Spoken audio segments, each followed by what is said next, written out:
الحمد لله رب العالمين الرحمن الرحيم مالك يوم الدين إياك نعبد وإياك نستعين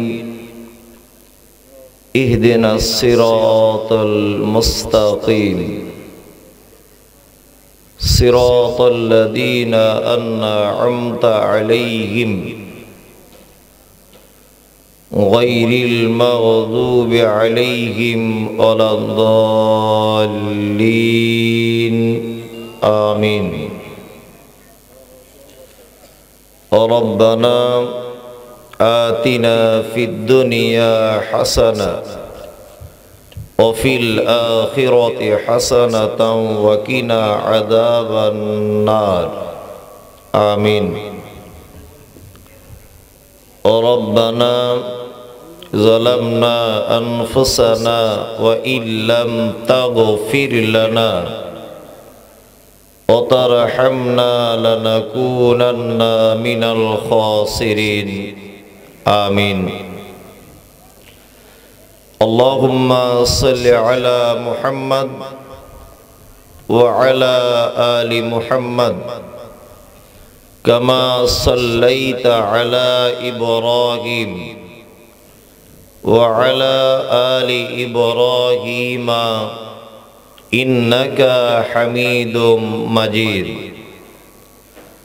اللهم بارك على محمد وعلى آل محمد كما باركت على إبراهيم وعلى آل إبراهيم إنك حميد مجيد آمين رب اشرح لي صدري ويسر لي أمري واحلل عقدة من لساني يفقه قولي ربي زدني علما اللهم فقهنا في الدين وقال الله تعالى أعوذ بالله من الشيطان الرجيم بسم الله الرحمن الرحيم اقرأ باسم ربك الذي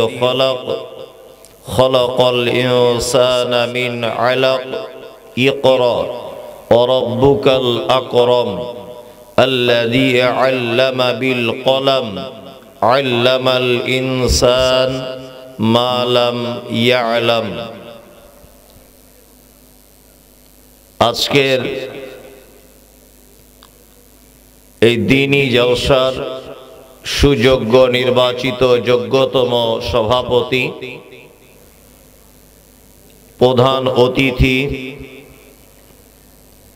শ্রোতা হিসেবে যারা এসেছেন চলে গেছেন আসছেন নারী পুরুষ আবাল বৃদ্ধ বনিতা নির্বিশেষে সকলকে জানাচ্ছি আন্তরিক শুভেচ্ছা ভালোবাসা প্রেম মোবারকবাদ ধন্যবাদ সাধুবাদ স্নেহ আশিস যথাক্রমে শ্রেণীগতভাবে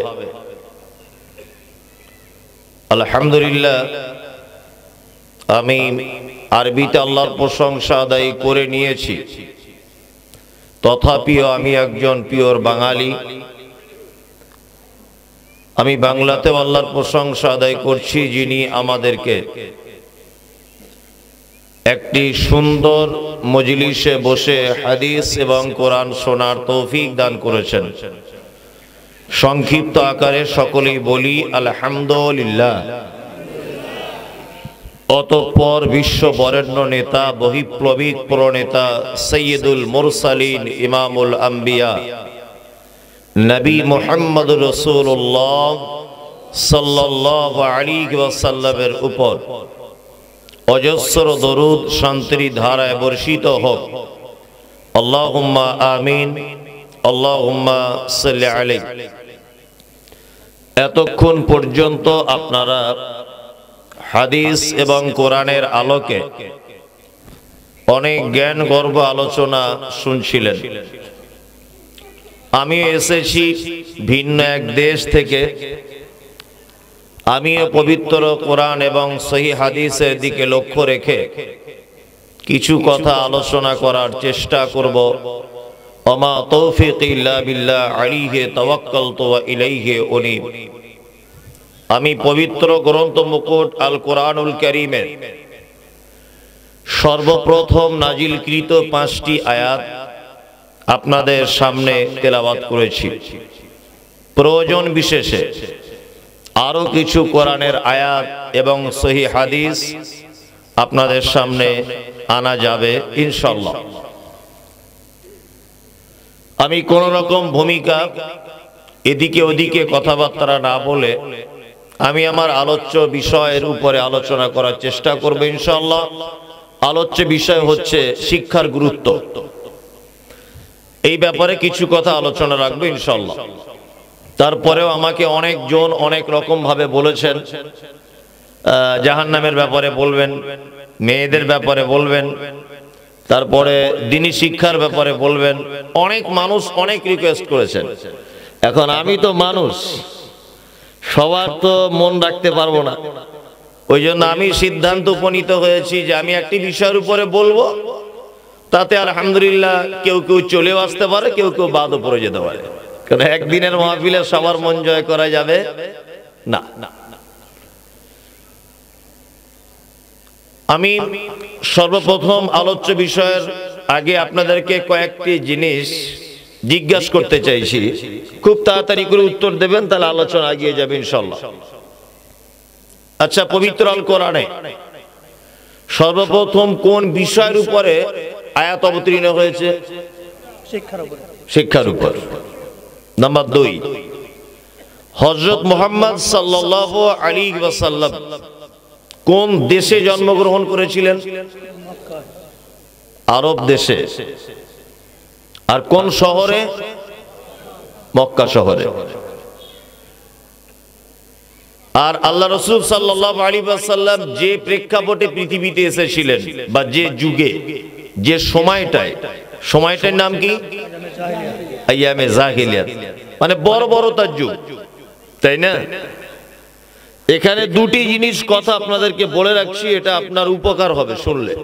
এক, আচ্ছা, আমরা মক্কা এবং মদিনা কোন দুটি শহরের আগে সোনার শব্দটা আগে ব্যবহার করি? সোনার মদিনা, তাই না? এবং যারা হাজী সাহেবগণ আছেন, আমি দেখেছি নিজে মক্কাতে গিয়ে, মদিনায় গিয়ে, যে মক্কা থেকে মদিনা শহরের উপরে টান বেশি থাকে। অনেক হাজী সাহেবদেরকে দেখতে পাওয়া যায়। কারণ হচ্ছে এই যে আল্লাহ রাসূল সাল্লাল্লাহু আলাইহি ওয়াসাল্লাম মদিনাতে শুয়ে আছেন। এই কারণে হাজী সাহেবগণ ভাবেন যে আমি সুদূর বাংলাদেশ থেকে 5 থেকে 6 লক্ষ টাকা খরচা করে এলাম, মক্কাতে কি করব? নবীজি যেখানে আছে বরং ওখানেই যাই। এটা আর কি একটি চিন্তা ভাবনা, তাই না? এটা একটি চিন্তা ভাবনা। তাহলে মদিনাকে বলা হচ্ছে সোনার মদিনা। আর সারা পৃথিবীতে যত মানুষ আছে, গত হয়েছে, আগামীতে আসবে, সর্বশ্রেষ্ঠ মানুষের নাম কি? মুহাম্মদ সাল্লাল্লাহু আলাইহি ওয়াসাল্লাম। তাহলে পৃথিবীর শ্রেষ্ঠ মানব মুহাম্মদ সাল্লাল্লাহু আলাইহি ওয়াসাল্লামের জন্ম হয়েছে মক্কায়।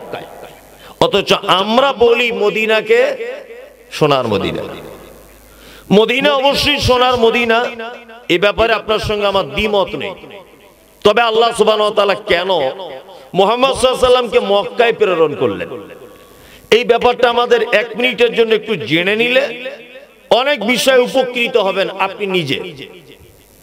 দেখুন, আপনি যদি ভৌগোলিক চিত্রের দিকে যদি একবার দেখেন, ভৌগোলিক ম্যাপের দিকে যদি একবার তাকিয়ে দেখেন, শিক্ষিত মানুষেরা বুঝতে পারবেন যে সারা পৃথিবীর মাঝখানে যে শহরটি অবস্থিত, শহরটির নাম কি?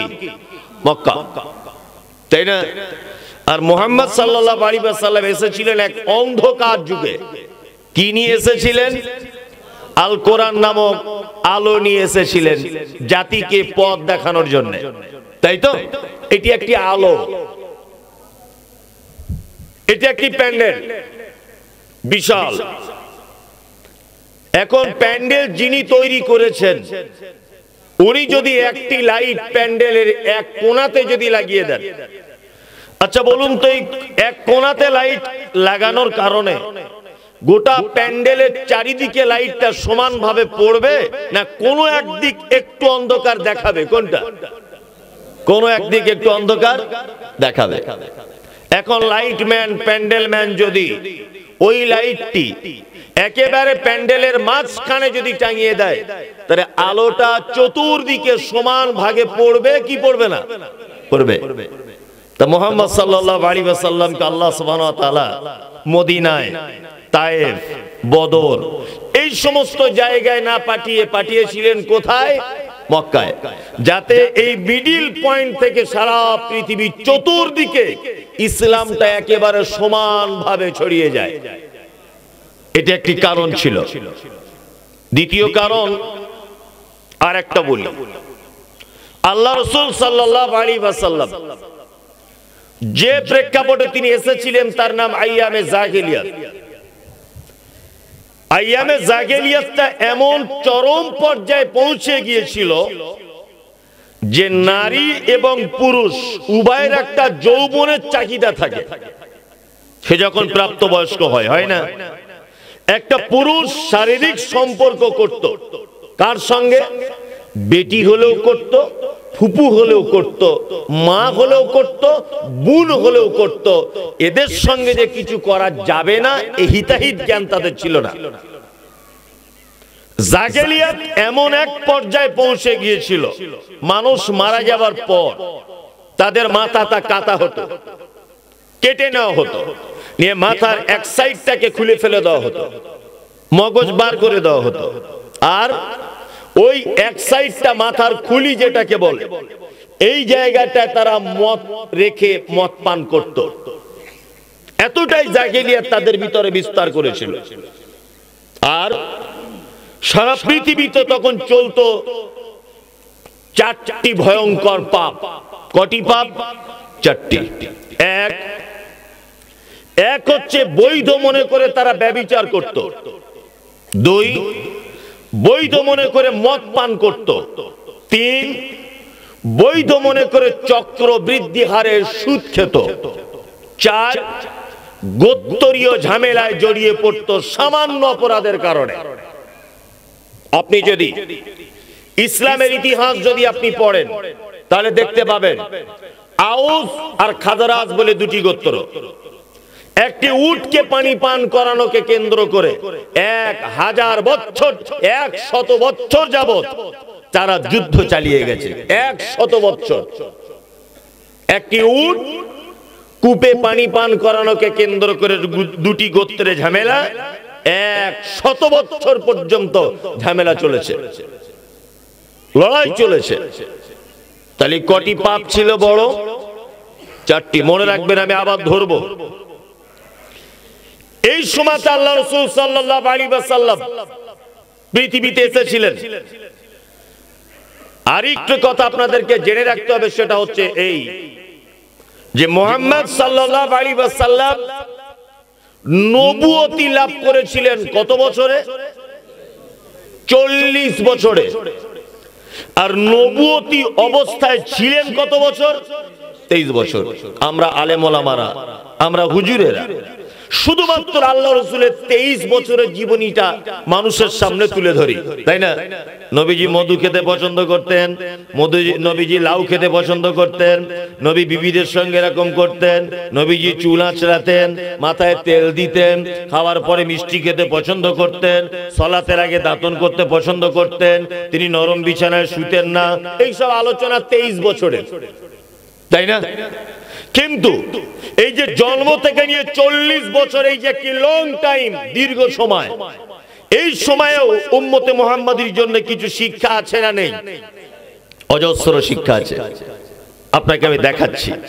আল্লাহ রাসূল পৃথিবীতে এলেন, তিনি ছোট থেকে ছিলেন কোমল হৃদয়ের মানুষ, ছোট থেকে তিনি ছিলেন প্রতিবাদী মানুষ, ছোট থেকে তিনি ছিলেন ন্যায়পরায়ণ, ছোট থেকে তিনি ছিলেন খুব ভদ্র, নরম স্বভাবে, ছোট থেকে নবুয়তি লাভ করার আগে থেকে আল্লাহ রাসূল সাল্লাল্লাহু আলাইহি ওয়াসাল্লাম যখন দেখতে পেলেন মানুষ মদ পান করছে, মৃত মানুষের মাথার খুলিতে তারা মদ পান করে, মায়ের সাথে ব্যভিচার করে, বোনের সাথে ব্যভিচার করে, ভাতিজা ফুফুর সাথে ব্যভিচার করে, ভাই তার বোনের সাথে ব্যভিচার করে, এইরকম এক কঠিন পরিস্থিতি দেখে তিনি এই অন্যায়কে ঠেকাবার জন্য একটি সংগঠন তৈরি করেছিলেন। সংগঠনের নাম হিলফুল ফুজুল, তাই না? হিলফুল ফুজুল নামক একটি সংগঠন তৈরি করেছিলেন। আর এই সংগঠন পরিচালনা করতে নিজে কাদের নিয়ে? যুবকদেরকে নিয়ে সংগঠন তিনি চালাতেন। আর এরই মাঝখানে আল্লাহ রাসূল সাল্লাল্লাহু আলাইহি ওয়াসাল্লাম চলে যেতেন কোথায়? মক্কা থেকে 8 কিলোমিটার দূরে, হীরা গুহাতে, তাই না?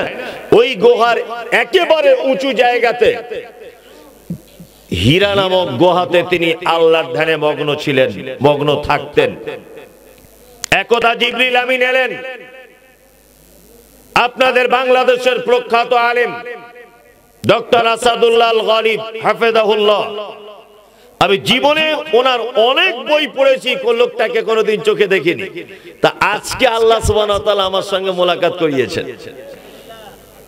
বাংলাদেশের প্রখ্যাত আলেম আব্দুর রাজ্জাক বিন ইউসুফ হাফেজাহুল্লাহ, যদিও এর আগে একবার পরিচয় হয়েছে, আজকে আবার ওনার প্রতিষ্ঠানে গিয়ে জামিয়া সালাফিয়াতে আমি নিজে গিয়ে ঘুরে দেখে সাক্ষাৎ করে এসেছি, আলহামদুলিল্লাহ। এটা আমার খুব বাংলাদেশে এবারে সফরের বড় একটি তৃপ্তি, এই দুইজন মহান মানুষের সঙ্গে সাক্ষাৎ। ডক্টর আসাদুল্লাহ আল গালিব সাহেব তিনি একটি কিতাব লিখেছেন খুব মোটা আকারের, নাম হচ্ছে সিরাতুর রাসূল। এই বইয়ের ভিতরে তিনি যেভাবে উল্লেখ করেছেন আমি ওইভাবে বলার চেষ্টা করছি। আমি মানুষ তারপরেও এদিক ওদিক হতে পারে। উনি বলছেন যে আল্লাহ রাসূল যখন আল্লাহর ধ্যানে মগ্ন থাকতেন হীরা গুহাতে, জিবরিল আমিন এসে প্রথমে আল্লাহ রাসূলকে জড়িয়ে ধরলেন, জড়িয়ে ধরে বললেন, ইকরা, আপনি পড়ুন, আপনি পড়ুন। তখন আল্লাহ রাসূল সাল্লাল্লাহু আলাইহি ওয়াসাল্লাম বলছেন, আমি তো পড়তে জানি না। উনি আবার লিখছেন, দ্বিতীয়বার আবার ধরলেন, পড়ুন। বলছে আমি তো পড়তে জানি না। আবার ধরলেন, চাপ দিলেন, পড়ুন আপনি। তখন আল্লাহ রাসূল সাল্লাল্লাহু আলাইহি ওয়াসাল্লাম পড়লেন, ইকরা বিইসমি রাব্বিকাল্লাযী খালাক। 5টি আয়াত অবতীর্ণ হয়ে গেল। এবার আপনার সঙ্গে আমার কয়েকটি কথা হচ্ছে এই, আচ্ছা বলুন, মক্কায় সবথেকে বড় পাপ কটি? 4টি। হ্যাঁ, তা আল্লাহ তো কোরআন অবতীর্ণ করতে পারতেন এই কথা দিয়ে, সুদ হারাম, ব্যভিচার হারাম, মদ পান হারাম, গোত্রীয় ঝামেলা হারাম, এই কথা দিয়ে কোরআন অবতীর্ণ সূচনা ঘটাতে পারতেন। কিন্তু আল্লাহ রাসূল সাল্লাল্লাহু আলাইহি ওয়াসাল্লামকে একেবারে গাড়ি ঘিরাতে ডেকে নিয়ে বলছেন, ইকরা, আপনি আগে পড়াশোনা করুন, আপনি আগে পড়াশোনা করুন, পড়ুন। এইবার আপনাকে আর একটা কথা বলি, সেটি হচ্ছে এই, আল্লাহ রাসূল সাল্লাল্লাহু আলাইহি ওয়াসাল্লাম ছোটবেলা থেকে লেখাপড়া জানতেন না, তাই না? এর পিছনে একটা লজিক আছে, লজিক আছে না? মানে আল্লাহ রাসূলের জীবনে যত ঘটনা, সমস্ত ঘটনার পিছনে মারাত্মক একটি উদ্দেশ্য আছে না নেই? আছে। আমি মুমতাজুল ইসলাম, ভারত থেকে এসেছি। আপনাদের এখানকার আমি প্রধান বক্তা। আমি প্রধান বক্তার হবার যোগ্যতা রাখি না, মানুষ ধরে বেঁধে করে তাই। তা আমি প্রধান বক্তা আজকে। আমার ডান পাশে যিনি বসে আছেন ইনি আমার শিক্ষক, ধরে না, ইনি আমার শিক্ষক। তা মাইকিং করা হচ্ছে পাড়ায় টোটো নিয়ে। আমাদের গ্রামে প্রধান বক্তা হিসেবে আসছেন উপর বাংলার ভারতের বিখ্যাত যারা মাওলানা মুমতাজুল ইসলাম হাবিজাবি অমুক তমুক অনেক কিছু। আমার শিক্ষক যদি ইনি হন তাহলে উনি কি বলবেন? বেশি ফটর ফটর করিস না তো, মুমতাজুল কালকে আমাদের মাদ্রাসায় নুরানি কায়দা পড়ে গিয়েছে, বলবে কি বলবে না? তাহলে আমি জীবনে যত যোগ্যতাই অর্জন করি, যতই পণ্ডিত্য অর্জন করি, আমার পাণ্ডিত্য যতই থাকুক, বলুন তো দেখি, আমি এই লোকটার কাছে নুরানি কায়দাও যদি অধ্যয়ন করি বা পড়ি, আমি কখনোই আমার শিক্ষকের সামনে মাথা তুলে দাঁড়াতে পারবো? পারবো না। শিক্ষকের মর্যাদা আছে না নেই? আছে। আল্লাহ সুবহানাহু ওয়া তাআলা জানতেন নবীজি যদি কোন স্কুলে পড়তেন আর সেই স্কুলের শিক্ষক যদি বেঈমান আবু জেহেল যদি হতো, আর নবীজি যখনই দিনের কথা বলতেন যে আমার কাছে কোরআন এসেছে, আবু জেহেল পাল্টা উত্তর দিয়ে বলতো, এই তুমি তো 4 দিনের ছেলে, কালকে আমাদের স্কুলে তুমি পড়েছো, তুমি আবার নবী কি? তুমি আবার কিসের নবী? এই কথা আবু জেহেল বলার সুযোগ পেত কি পেত না? আল্লাহ এই সুযোগ রাখে নাই। মুহাম্মদ সাল্লাল্লাহু আলাইহি ওয়াসাল্লামের উপরে কোরআন অবতীর্ণ হয়েছে, ইকরা, আপনি পড়ুন। এখানে কয়েকটি কথা জেনে নিতে হবে। এক, হিলফুল পুজুল সংগঠন চালিয়েছিলেন কাদের নিয়ে? যুবকদের নিয়ে। দুই, কোরআনের প্রথম আয়াত অবতীর্ণ কোনটা? ইকরা, তাই না? তার মানে একটা সমাজকে সংশোধন করতে গেলে, একটা সমাজকে বাঁচাতে গেলে, একটা সমাজকে পাপ থেকে রুখে দিতে গেলে যুবকদেরকে কাজে লাগাতে হবে এবং শিক্ষিত মানুষদের দ্বারাই সমাজ সংশোধন করা সম্ভব। কি বলছি বুঝতে পারছেন না? যুবকদেরকে দিয়ে সমাজ সংশোধন করতে হবে।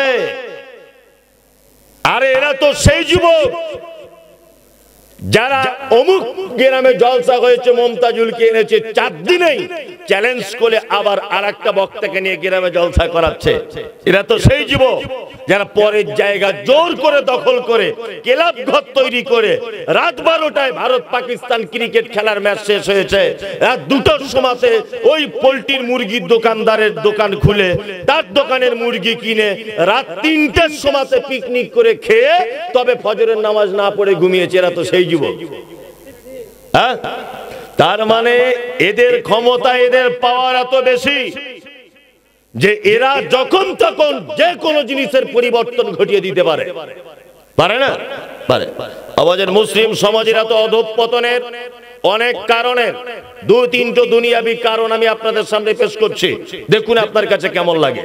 আচ্ছা, আপনাদের সরকারি হিসাব অনুযায়ী একজন চাকরিজীবী মানুষ কতদিন বয়স হলে রিটায়ার করেন? রিটায়ার করেন কতদিন বয়সে? 60 বছর বয়সে। তার মানে উপরের শিক্ষা মহল পর্যন্ত জানে যে 60 বছর বয়স হয়ে গেলে তার বুদ্ধি আস্তে আস্তে কমে, চোখের জ্যোতি কমে, তাই না? ওই জন্য শিক্ষা ব্যবস্থা এমন এক নিয়ম করে দিয়েছে, 60 বছর বয়স হয়ে গেছে মানে তুমি আর আমার স্কুলে এসে সর্বনাশ করো না, বরং তুমি বাড়িতে থাকো, প্রয়োজনে অর্ধেক বেতন তোমাকে পেনশন স্বরূপ দেওয়া হবে, তারপরেও তুমি স্কুলে এসে সর্বনাশ করে দিও না ছাত্রদের, কারণ তোমার এখন বুদ্ধি কমে গেছে। কিন্তু আমরা মুসলিমরা এত মাথা মোটা, আমাদের মাথায় এত ঘি আছে, এত মগজ আছে, আমরা ওই সমস্ত দায়িত্ব জ্ঞান আস্তে আস্তে কমে যাওয়া মানুষ, চোখে কম দেখা মানুষ, কথা কম বোঝা মানুষ, রিটায়ারমেন্ট মানুষ, তাদেরকে ধরে মাদ্রাসা, মসজিদ, ঈদগাহের সেক্রেটারি করে দিয়েছি। আপনি সেক্রেটারি হন, ভালো করে বুঝবেন। আপনি মসজিদ চালান, দায়িত্বটা আপনি নেন। এত বড় একটা খাতা তার হাতে তুলে দেওয়া হলো, তার দিনে 22 বার অজু নষ্ট হয়ে যায়। কি বলছি বুঝতে পারছেন? 22 বার অজু নষ্ট হয়ে যায় তার। তিনি হিসাব কি রাখবেন? তিনি আর নতুন করে সমাজের কি ডেভেলপ করবেন? ওই জায়গাতে যদি একটা যুবক তরতাজা জওয়ানকে যদি ঢুকিয়ে দেওয়া হয়, তার থেকে আমি বলবো মাদ্রাসা, মসজিদ, ঈদগাহ, জলসা এর ডেভেলপ অনেক অনেক গুণে বাড়বে, অনেক গুণে বাড়বে। যুবকদের, গ্রাম্য যুবকদের দায়িত্ব দিলে 2টি উপকার হয়। এক নম্বর হচ্ছে যে গ্রামে দেখবেন যত অসামাজিক কাজ, যত খারাপ কাজ, এগুলো করে কারা? যুবকরা। অনেক সময় গ্রামে ফুটবল টুর্নামেন্ট হয় না? হয়। ঢাকা থেকে নায়ক নায়িকাদের ভাড়া করে নিয়ে আসে ফাইনাল ম্যাচের দিন, আনে না? গোল করেছে গোলকিপার, আর একজন মেয়ে হাফ প্যান্ট পরে আর একটা শর্ট জামা পরে হাতে ঝুমঝুম নিয়ে ড্যান্স করছে, গোল হয়েছে। তাই এরকম হয় বাংলাদেশে? হয়। এই খেলাগুলো পরিচালনা করে কারা? যুবকরা, তাই না? যে যুবক ছেলেগুলো এই খেলা পরিচালনা করে, তাদেরকে ধরে যদি আপনি মসজিদ, মাদ্রাসার দায়িত্বে যদি ঢুকিয়ে দেন, বলুন তো এই অপরাধমূলক কাজ করার আগে ওর বিবেক একবার সাড়া দিবে কি দিবে না যে আমি আল্লাহর ঘরের দায়িত্বে আছি, আমার পক্ষে এত বড় অন্যায় করা সম্ভব নয়।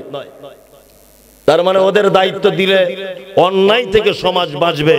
2, ওদের যখন রক্তের তেজ পাওয়ার, তাতে করে সমাজ পরিবর্তন হতেও বাধ্য।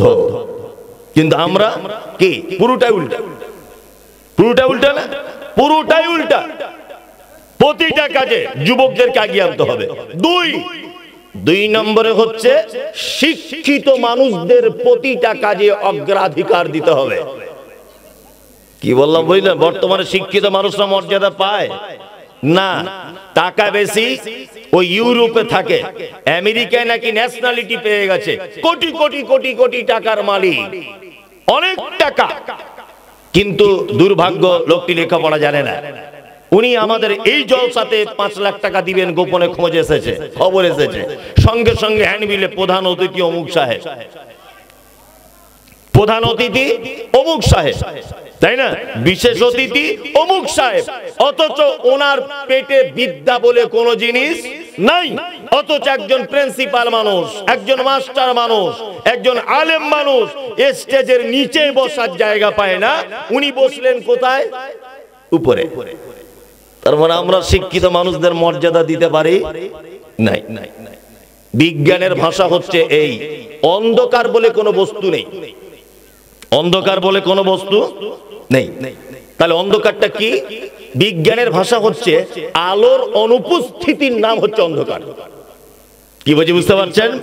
আলোর অনুপস্থিতির নাম অন্ধকার, তাই না? তা শিক্ষিত মানুষদের অনুপস্থিতির নাম কি? অন্ধকার।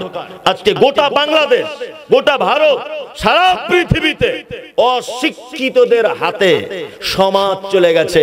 এই জন্যে আজকে আমাদের অবস্থা এই। তাছাড়া চায়ের দোকানদার দেশ চালায়, হ্যাঁ, আশ্চর্য ব্যাপার না? আশ্চর্য ব্যাপার। সামান্য একটি চায়ের দোকানদার সারা দেশের নেতৃত্ব দিচ্ছে। এইখান থেকে আর আপনি ভালো কিছু আশা করতে পারেন? কিছু আশা করতে পারেন? কিচ্ছু আশা করতে পারেন না।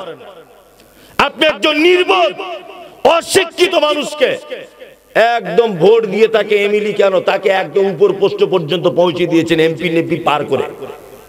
তার কাছ থেকে জীবনে ভালো কিছু আশা করতে পারেন? কখনো আশা করতে পারেন না। ওই জন্য সর্বক্ষণ মাথায় রাখতে হবে, সমাজে উন্নয়নমূলক কিছু করতে গেলে শিক্ষিত মানুষদেরকে আগিয়ে আনতে হবে, আর সমাজে যুবকদেরকে আগিয়ে আনতে হবে প্রতিটা কাজে, ইনশাআল্লাহ। ইনশাআল্লাহ। আমার বক্তব্যের বিষয় শিক্ষার মর্যাদা। এইবার আপনাদেরকে বলবো শিক্ষা কাকে বলে। এক, আচ্ছা বলুন তো, বিদ্যা আর শিক্ষা এ দুটো এক না আলাদা? আলাদা। আপনি বলতে পারবেন আলাদা কি? বলতে পারবেন? এমনি বলছেন যে হ্যাঁ আলাদা। আলাদা তো বটে। বিদ্যা কাকে বলে আর শিক্ষা কাকে বলে আপনাকে আমি বলছি। ওইখানে তোর দাদির কবর, ডালিম গাছের তলে, 30 বছর ভিজাই নয়নের জলে। কার লেখা? জসীমউদ্দিন, তাই না? হ্যাঁ। ছাত্র আমার ছেলে স্কুলে পড়ছে, এই কবিতাটি 30 লাইনের মুখস্থ করেছে। কি বললাম বুঝলেন? কবিতার সারমর্মটা কি? একটা দাদু তার পোতাকে ডেকে বলছে, পোতা ওই দেখ তোর দাদির কবর, তোর দাদিকে আমি এত ভালোবাসতাম, তোর দাদির সঙ্গে আমার সম্পর্ক এত মধুর ছিল, 30 বছর আগে তোর দাদি মারা গেছে, তার প্রেমে, তার মোহে, তার ভালোবাসাতে আমার 2 চোখের পানি পড়ে পড়ে চোখে ঘা হয়ে গেল। কবিতার আকারে কবি এটা প্রকাশ করেছে একটা দাদু আর তার নাতির কাহিনী, তার পোতার কাহিনী। আচ্ছা বলুন, এই 30 লাইন কবিতাটি যদি আমার ছেলে মুখস্থ করে, আমার ছেলের এতে অনুপরিমাণ কোন রকমের উপকার আছে? কিচ্ছু উপকার নেই, ঘোড়ার ডিম। তোমার দাদির কবর তো আমার বাপের কি, তাই না? অথচ ফালতু কাজ আমরা এটা মুখস্থ করছি। এর নাম কি? বিদ্যা। এর নাম বিদ্যা। বিদ্যা হচ্ছে সেটা যেটা মানুষ অর্জন করে, কিন্তু তার থেকে কোনো উপকৃত নিজে হয় না বা কাউকে উপকার করতে পারে না। এর নাম বিদ্যা। কি বললাম বুঝলেন? শিক্ষা কার নাম? শিক্ষা হচ্ছে সেটা যেটা অর্জন করার পরে তার মুখে রুচি চেঞ্জ হয়ে যায়, তার পছন্দ চেঞ্জ হয়ে যায়, তার বন্ধু চেঞ্জ হয়ে যায়, তার আখলাক চরিত্র চেঞ্জ হয়ে যায়, যা আগে খারাপ ছিল এখন ভালো হয়ে গিয়েছে। এটা হচ্ছে শিক্ষিত মানুষের লক্ষণ, যে শেখার পরে নিজেকে পরিবর্তন করে এবং তার পরিবারকে পরিবর্তন করে, একটা সমাজকে পরিবর্তন করে, একটা দেশকে পরিবর্তন করে, একটা রাজ্যকে পরিবর্তন করে, একটা জেলাকে পরিবর্তন করতে চায়। এ হচ্ছে শিক্ষিত। আর বিদ্বানকে যে খামাখা এমনিতে মুখস্থ করে চলেছে, কোনো কাজ হয় না, কোনো কাজ হয় না। এবার আপনাদেরকে বলবো শিক্ষার বিদ্যার তাহলে ডিফারেন্সটা দেখালাম। এবার আমি আপনাদেরকে বলছি শিক্ষা কয় প্রকারের, বলুন জানা আছে কারণ? শিক্ষা কয় প্রকারের? দুই প্রকারের। কয় প্রকার? দুই প্রকার। এক হচ্ছে দ্বীনি শিক্ষা, আর একটা হচ্ছে কি দুনিয়াবি শিক্ষা, তাই না? হ্যাঁ, দ্বীনি আর দুনিয়াবি এই দুটোর আবার অনেক ডিফারেন্স আছে, আসমান জমিন ডিফারেন্স। মুহাম্মদ সাল্লাল্লাহু আলাইহি ওয়াসাল্লাম তিনি বলেছেন, তালাবুল ইলমি ফরিদাতুন আলা কুল্লি মুসলিমিন, প্রতিটা মুসলিম নরনারীর জন্য দ্বীনের শিক্ষা অর্জন করা কি ফরজ। ফরজ বলতে কি? 12-13 বছর মাদ্রাসায় পড়তে হবে, আর বড় একটা পাগড়ি স্টেজের উপরে সবাই মিলে পড়িয়ে দিবে এরকম করে, এইটা ফরজ। এটা আমরা কিন্তু সারা জীবন ভেবেই এসেছি। আমি মমতাজুল ইসলাম বলছি না, অতদূর না গেলেও চলবে। ইসলামের বেসিক জিনিসগুলো আপনি একটু বুঝে যান। হারাম কাকে বলে, হালাল কাকে বলে, শিরিক কাকে বলে, বেদাত কাকে বলে, কোনটা জায়েজ কোনটা না জায়েজ, সালাত কি করে আদায় করবেন, সিয়াম ভঙ্গের কারণ কি, সালাত না হবার কারণ কি, পিতামাতার সঙ্গে কেমন ব্যবহার, স্ত্রী হিসাবে সে আমার কাছে কতটা মর্যাদা পাবে, এই ইসলামের বেসিক জিনিসগুলো আপনি যদি জেনে যান, অবশ্যই দ্বীনি শিক্ষা ফরজ, আপনি এর দায়িত্ব পালন করলেন। তারপরে আপনি মাইকেল মধুসূদন দত্ত হন, আমাদের অসুবিধা নেই। তারপরে যদি আপনি মনে করেন যে আমি কাজী নজরুলের মতো হব, এটা আমাদের আপত্তি নেই। তবে আমাদের আপত্তি এই জায়গায়, আপনি ইসলামিক শিক্ষায় একেবারে কিছু না জেনে যখন আপনি মাইকেল মধুসূদন হতে যাচ্ছেন, তখন কিন্তু আপনার ইমানের 12:30 বেজে যাচ্ছে। তার একটা প্রমাণ আপনাকে আমি দিই। আমাদের ভারতবর্ষের পশ্চিম বাংলাতে স্কুলে পড়ানো হয় কি, আপনাদের এখানে জানি না, বলুন তো পবিত্র আল কোরআনে আল্লাহ মানুষকে কি দিয়ে সৃষ্টি করার কথা বলেছেন? মাটি দিয়ে। খলাকাল ইনসানা ফি সালসালিন কাল ফাখর, আল্লাহ বলছে একেবারে পোড়া কাদা মাখানো মাটি থেকে আদমকে তৈরি করা হয়েছে। কি বললাম বুঝলেন? তাহলে মূল উপাদান কি দিয়ে? মাটি। বিজ্ঞান কি দিয়ে বলছে? চার্লস ডারউইনের থিওরি, বানর থেকে মানুষ হয়েছে, এটা বিজ্ঞান বলছে, তাই না? বিজ্ঞান বলছে চার্লস ডারউইনের থিওরি যে বানর থেকে পরিবর্তন হতে হতে হতে হতে মানুষ হয়েছে।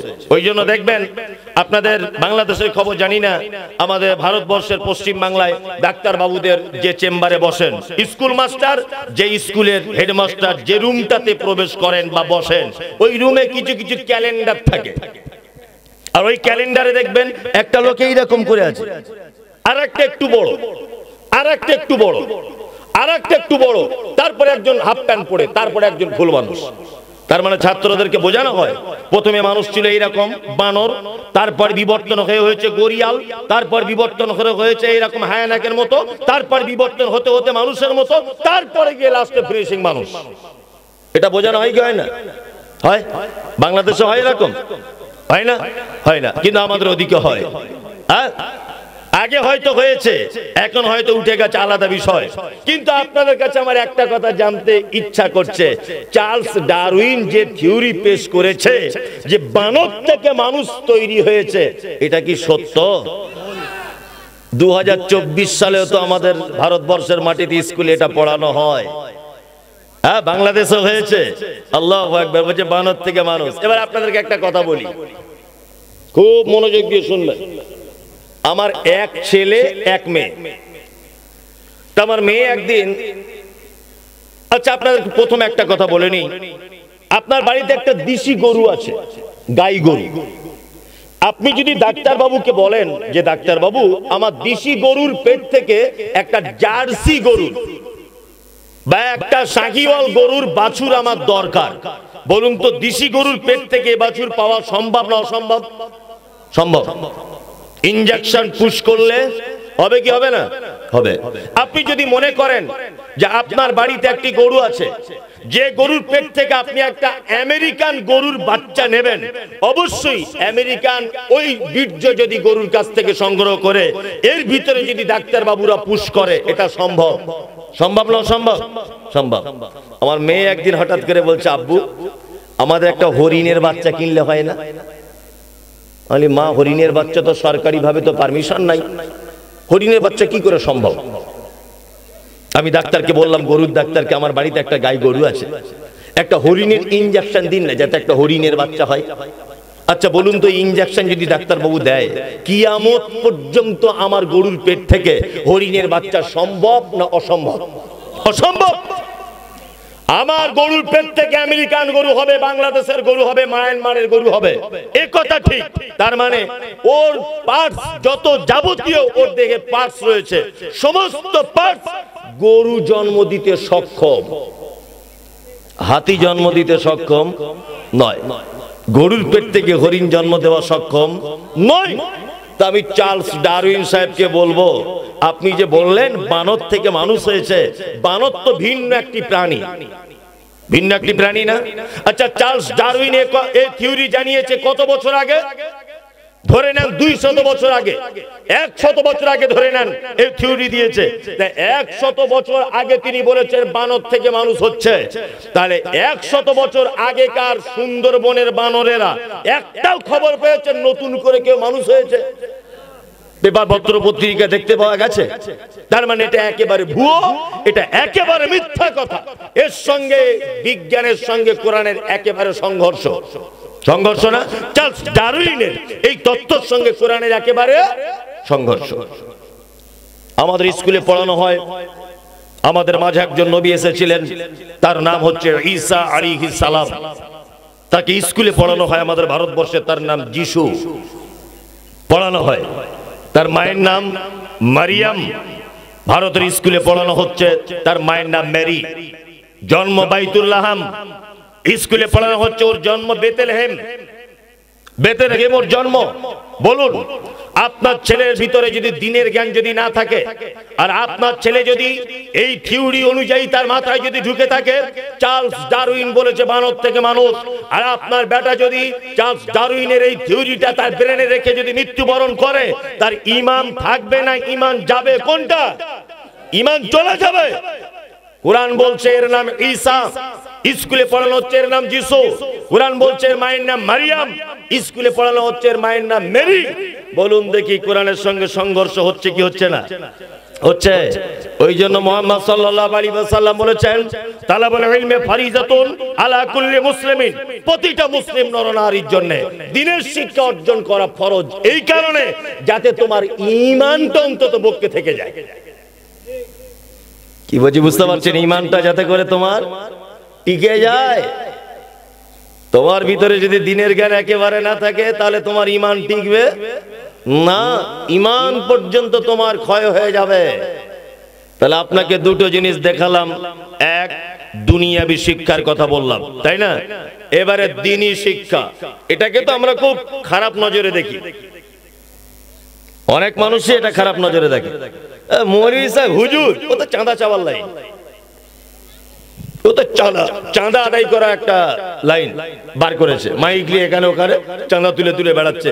এই শিক্ষা শিক্ষিত আমার ছেলেকে করা যাবে না। দয়ার নবী বলেছেন, একজন কোরআনের হাফেজকে আল্লাহ নিজে কিয়ামতের মাঠে ডেকে বলবে, তুমি কে? বলবে, আমি হলাম কোরআনের হাফেজ। আল্লাহ বলবে, তুমি কোরআন তেলাওয়াত করো। ও একটা একটা করে তেলাওয়াত করবে।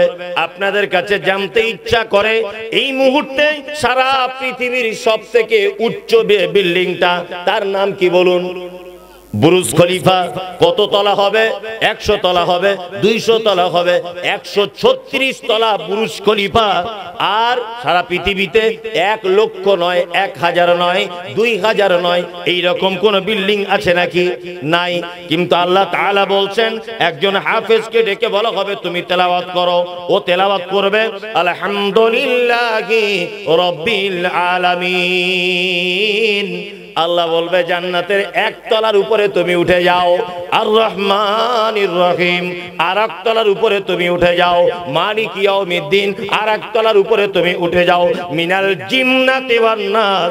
6236টা কোরআন মাজিদে আয়াত রয়েছে। একজন কোরআন জাননে বলা হাফেজের থাকার জায়গা হবে 6236 তলার উপরে। কত উপরে? 6236। আপনার ছেলে কোরআন জানতো না, দিনের জ্ঞান ছিল না, আল্লাহ ওকে ডেকে বলবে তুই এদিকে, তোর নাম কি? আমার নাম ফারুক আব্দুল্লাহ। চলো বলো কোরআন বলো। আল্লাহ এটা তো জানি না, যা জানো ওটাই বলো। A for apple, B for ball, C for cat. বাম দিকে দাঁড়া, বাম দিকে দাঁড়া, পরে ডাকছি বাম দিকে। আল্লাহু আকবার। বর্তমানে এরকম ছেলে আছে না নেই যারা দিনের সঙ্গে যুক্ত নয়? আছে, আছে, আছে, বহু রয়েছে, বহু রয়েছে। আর একটা কথা বলি, দিনের শিক্ষায় শিক্ষিত থেকে সমাজ পিছিয়ে কেন, তার এই কারণটা ধরিয়ে দিতে হবে। এক, মানুষ দেখবেন প্রতিটা বিষয়ে লাভ আর লস বুঝে হিসাব করে, করে না? করে, স্বার্থ বুঝে, তাই না? এখন এ দেখছে বাপ আমার ছেলেকে যদি 2 বিঘা জমি বিক্রি করেও যদি একটা এমবিবিএস ডাক্তার যদি করানো যায়, তাহলে 4টে রোগী দেখলে 4টে গ্যাসের ট্যাবলেট লিখে দিলে 2,500 টাকা ফি, 10,000 ইনকাম। আর একটা বাপ দেখছে আমার ছেলেকে যদি মাদ্রাসায় পড়াই, মসজিদে 1 মাস ইমামতি করার পরে বেতন পাবে 12,000, তাও নাই 10,000, তাই না? 10,000 বেতন। এখন প্রতিটা বাপ মা ওজন করছে যে আমার ছেলের অদূর ভবিষ্যৎটা উজ্জ্বল হবে না অন্ধকার। আচ্ছা বলুন তো, প্রতিটা গার্জিয়ান পক্ষ তার বেটার অন্ধকার চায় না উজ্জ্বল চায়? উজ্জ্বল চায়। সমাজে আলেম খুঁজে পাওয়া যাবে না আর কিছুদিন পর, মসজিদের ইমাম খুঁজে পাওয়া যাবে না আর কিছুদিন পর, আপনার আব্বা জানাজার সামনে দাঁড়িয়ে থাকতে হবে, ইমাম খুঁজে পাওয়া যাবে না, অপেক্ষা করুন আর 10-20 বছরের মধ্যে। এর কারণ আমরা সমাজের মানুষ খুব নিচু মানসিকতার কারণে এই দুরবস্থা। আপনার ছেলে ABCD পড়ে, 500 টাকা তার মাসে বেতন দিতে হয় প্রাইভেটের জন্য, দিতে হয় না? আর আপনার বেটা মসজিদ ইমাম সাহেবের কাছে মক্তবে কোরআন তেলাওয়াত করে, একটা লোক বলুন মাসে আমি 200 টাকা দিই ইমাম সাহেবকে দিয়ে বলি যে আপনি যখন বাড়ি যাবেন আপনার ছেলে মেয়ের জন্য 2টো বেদানা ফল কিনে নিয়ে যাবেন। একটা বাপ বলুন তো, বলুন একজন কেউ আছেন এখানে যে আপনার বেটা মসজিদের ইমাম সাহেবের কাছে মক্তবে কোরআন তেলাওয়াত শেখে, আপনি স্বতঃস্ফূর্তভাবে আনন্দ সহিত একজন ইমামের হাতে 20টা টাকা দিয়ে বলেছেন যে আমার ছেলেকে আপনি পড়ান আল্লাহর কিতাব, এর তো দাম দেওয়া যায় না। আপনাকে খুশি করে হুজুর আমি 200টা টাকা দিলাম, বাড়ি যখন যাচ্ছেন শীত পড়েছে একটা ভালো মাফলার কিনে তবে বাড়ি নিয়ে যাবেন। কেউ বলে? বলে না। আমি তো দেখতে পাচ্ছি সারা বাংলাদেশের মসজিদগুলো ঘুরছি আমি যতটা এই পর্যন্ত পেরেছি, জয়পুরহাট, ওদিকে টাঙ্গাইল, ওদিকে বগুড়া, ওদিকে আপনার কোথায় চাপাই নবাবগঞ্জ, রাজশাহী, এই দিকটা যতটা ঘুরলাম আর যত মসজিদে সালাত আদায় করলাম, মসজিদ দেখছি চিকচক। কোন মসজিদে এসি লাগানো আছে, মার্বেল পাথর, টাইলস, উন্নত মানের মাইকিং সিস্টেম, সমস্ত কিছু ভালো। ইমামের জিজ্ঞাসা করছি কত বছর ইমামতি করছেন, আমি নিজে জিজ্ঞাসা করে বলছি কত বছর, বলছে হুজুর আমার 19 বছর হচ্ছে। আচ্ছা 19 বছরের বেতন কত হুজুর? 13,000। তা 19 বছর বেতন বেড়ে বেড়ে 13,000 হলো? হ্যাঁ। মসজিদ চিকচক বিশাল বানিয়েছে, ইমাম সাহেবের থাকার ঘর বানিয়েছে সিঁড়ির তলাতে ছোট্ট করে, মুসল্লিরা যে সিঁড়ি দিয়ে ওঠে ওর তলাতে ছোট্ট করে ইমাম সাহেবের ঘর, আর একটা ছোট্ট পাখা টাঙিয়ে দেখেছে ইমাম সাহেব তুমি ওখানে থাকো। জুম্মার দিনে ইমাম সাহেব চাকরিতে জয়েন্ট হওয়ার আগে বলা হচ্ছে, রেজুলেশন তৈরি করা হচ্ছে। কি রেজুলেশন? আমাদের মসজিদে থাকতে গেলে সপ্তাহে 4টে, মাসে 4টে ছুটি পাবেন, বাচ্চাদের পড়াতে হবে, মুয়াজ্জিন না থাকলে আযান আপনাকে দিতে হবে, 2, 3, 4 জুম্মার দিন মসজিদের বাথরুম ঘর ওযুখানা সমস্ত কিছু আপনাকে পরিষ্কার করা লাগবে। ইমাম সাহেবরা করে, যে জাতি তার ইমামকে দিয়ে রেজুলেশন তৈরি করে নেয়, যে জাতি তার নেতাকে দিয়ে মসজিদ ঝাড়ু দেওয়ার রেজুলেশন তৈরি করে, এ জাতি কিয়ামত পর্যন্ত সফলতা পেতে পারে না, কখনো পেতে পারে না। অবশ্যই আপনার কাছে বিনীত অনুরোধ, আপনার মসজিদের ইমাম সাহেবকে, মসজিদের খতিব সাহেবকে, আপনার মসজিদের মুয়াজ্জিন সাহেবকে যথাযথ সম্মান দেওয়ার চেষ্টা করুন। কারণ এদেরকে অবহেলা করার কারণে আপনি আগামী দিনের ফুলটাকে গাছ থেকে ভেঙে দিলেন। আগামী দিনে যে একটা বাপ তার বাচ্চাকে মাদ্রাসায় ভর্তি করবে, এই ইমাম সাহেবের অনীহা তাচ্ছিল্যপনা দেখে ওই অভিভাবকের মনে মাদ্রাসার ব্যাপারে, দ্বীনি শিক্ষার ব্যাপারে একটা ঘৃণার জন্ম হবে, হবে না? ওই জন্য বলছি, আপনারা আমার দ্বীনি ভাই, অবশ্যই আপনি আলেমদের জন্য খুব সুন্দর ব্যবস্থাপনা করবেন প্রতিটা মসজিদ কমিটি। কারণ এদেরকে দেখে ছাত্র মাদ্রাসায় ভর্তি করবে কি করবে না, ইমাম সাহেবদের উপরই সমাজের মানুষ ডিপেন্ড করে। কথা কি বাস্তব বলছি না অবাস্তব? আল্লাহু আকবার। বলছি ইমাম সাহেব আর রাখবো না হুজুর। কেন ইমাম সাহেব রাখবে না? বলছে নামাজে শুধু ঘন ঘন কেরাতে ভুল করে। ও তো এমনি ভুল করবে, ভুল করবে না। 10,000 টাকা বেতন, ওর বউ বলেছে শাড়ি নাই, মা বলছে আমার ব্লাউজ নাই, ছোট ছেলে বলছে পাতলা পায়খানা 4 দিন। এখন এই হিসাব করছে আলহামদুলিল্লাহ রাব্বিল আলামিন, কি ব্যাপার 10,000-এ কি করব? দোকান করব না ওষুধ আনবো না মায়ের ব্লাউজ না বইয়ের শাড়ি, কি করব? মাঝখানে গায়রুল মাগদুবি আলাইহিম ওটা বাদ দিয়ে ডাইরেক্ট কলার জল নিয়ে চলে গেছে। কি করবে?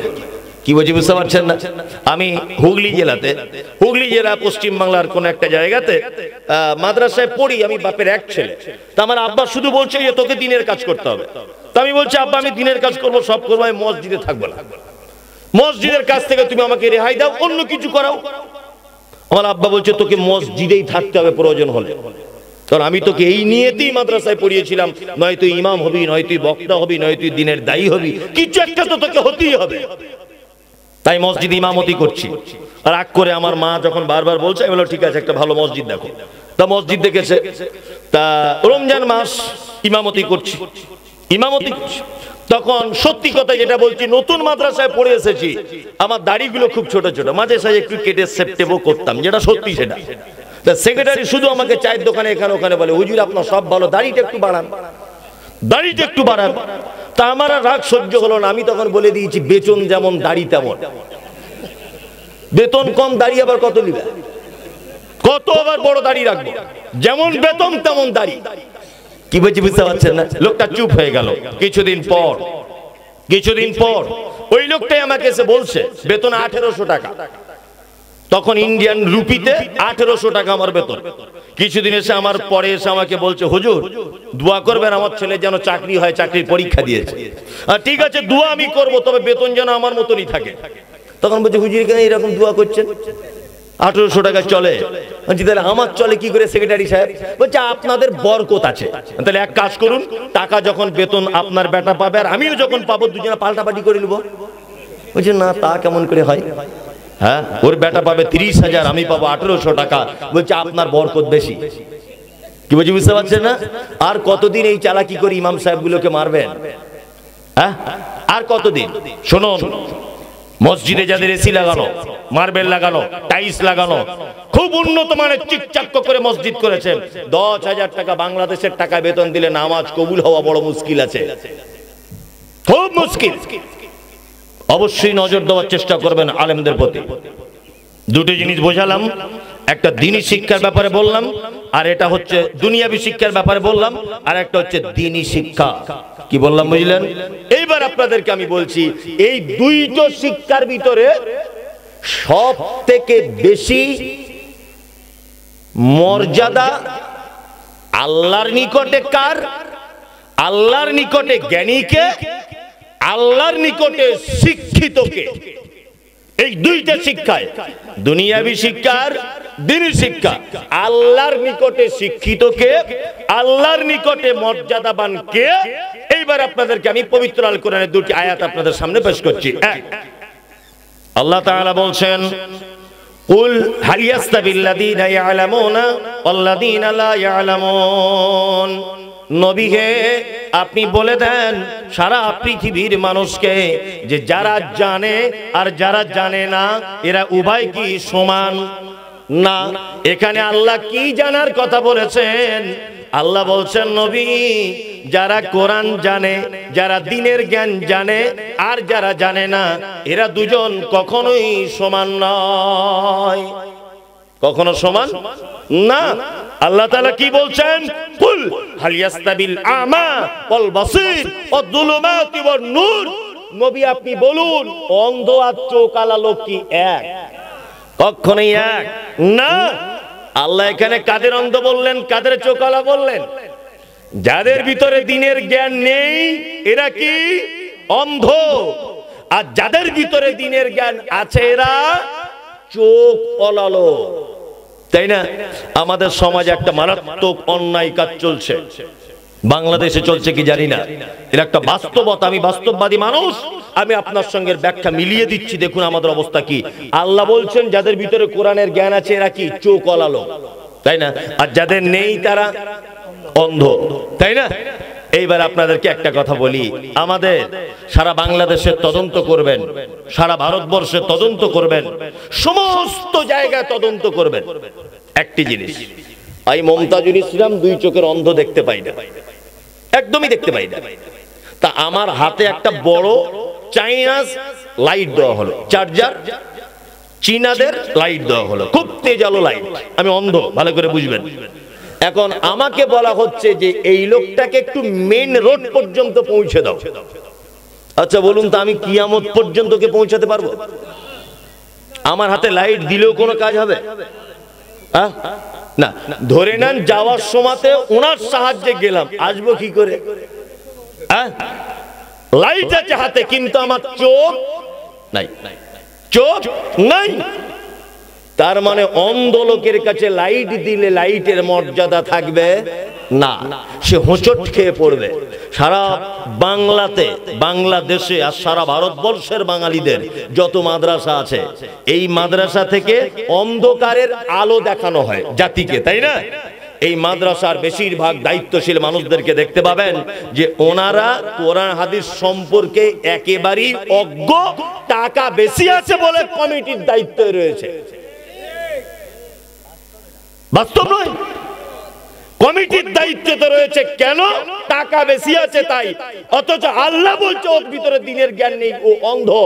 অন্ধকে দিয়ে কোনোদিন লাইট জ্বালানো যায়? যাবে না। মাদ্রাসার দায়িত্ব দিতে হবে এই মুহূর্তে বড় আলেমদেরকে। তার একটা দৃষ্টান্ত আমি আজকে নিজে প্রমাণ পেলাম যে বাংলাদেশের এই মুহূর্তে অনেক মাদ্রাসার ভিতরে উল্লেখযোগ্য মাদ্রাসা হচ্ছে জামিয়া সালাফিয়া, ওই আপনার টাঙ্গিপাড়া মাদ্রাসা, না ডাঙ্গিপাড়া কি বলছে, ডাঙ্গিপাড়া, তাই না? কেন এত বড় প্রতিষ্ঠান? ডাক্তার আসাদুল্লাহ গালিব স্যার, কেন এত বড় প্রতিষ্ঠান? কারণ এই প্রতিষ্ঠান দুটি, ডক্টর মুজাফফর বিন মহসিন, কেন এত বড় প্রতিষ্ঠান? কারণ এই প্রতিষ্ঠানগুলি যোগ্য আলেমদের দ্বারা পরিচালিত হচ্ছে। এই কারণে আপনার এলাকার মাদ্রাসাগুলো খুঁজুন, গরুর গাড়ির মতো ধিক ধিক ধিক ধিক করে চলছে, তাই না? ধিক ধিক করে। কারণ কি? কারণ হচ্ছে এখানে যোগ্য আলেমদের দায়িত্ব কেড়ে নেওয়া হয়েছে। কি বলছি বুঝতে পারছেন?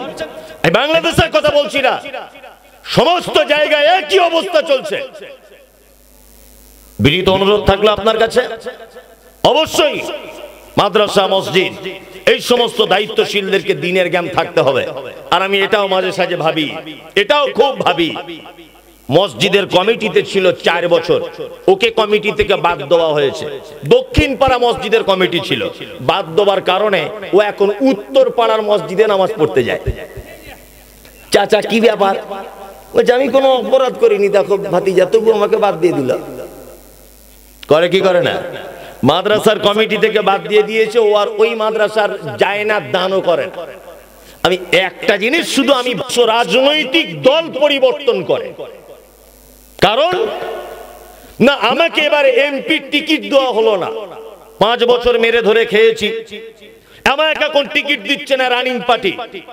এখন আমি কি করব? অন্য পার্টির টিকিট পাওয়ার জন্য দল পরিবর্তন করব, যাতে আরো 5 বছর ঝেড়ে মেরে খাওয়া যায়। তাই না? যেখানে স্বার্থ থাকে সেখানে মানুষ দল পরিবর্তন করে। মসজিদ আল্লাহর ঘর, তোমাকে দায়িত্বে রাখা হলোই কি আর না হলোই কি, তুমি দায়িত্বে থাকা অবস্থাতে তোমার মসজিদের প্রতি যে কাজ করা দরকার ছিল, দায়িত্বে না থাকলেও একই দায়িত্ব আল্লাহর পক্ষ থেকে তোমার উপর আছে, তুমি কেন মসজিদ পরিবর্তন করতে গেলে? তার মানে নিশ্চয়ই কিছু ভেজাল আছে। ভেজাল না থাকলে তুমি কেন পরিবর্তন করতে গেলে হঠাৎ করে? হ্যাঁ, নিশ্চয়ই কোনো ভেজাল আছে, তাছাড়া কেন পরিবর্তন করবে? খুব সাবধানে থাকবেন।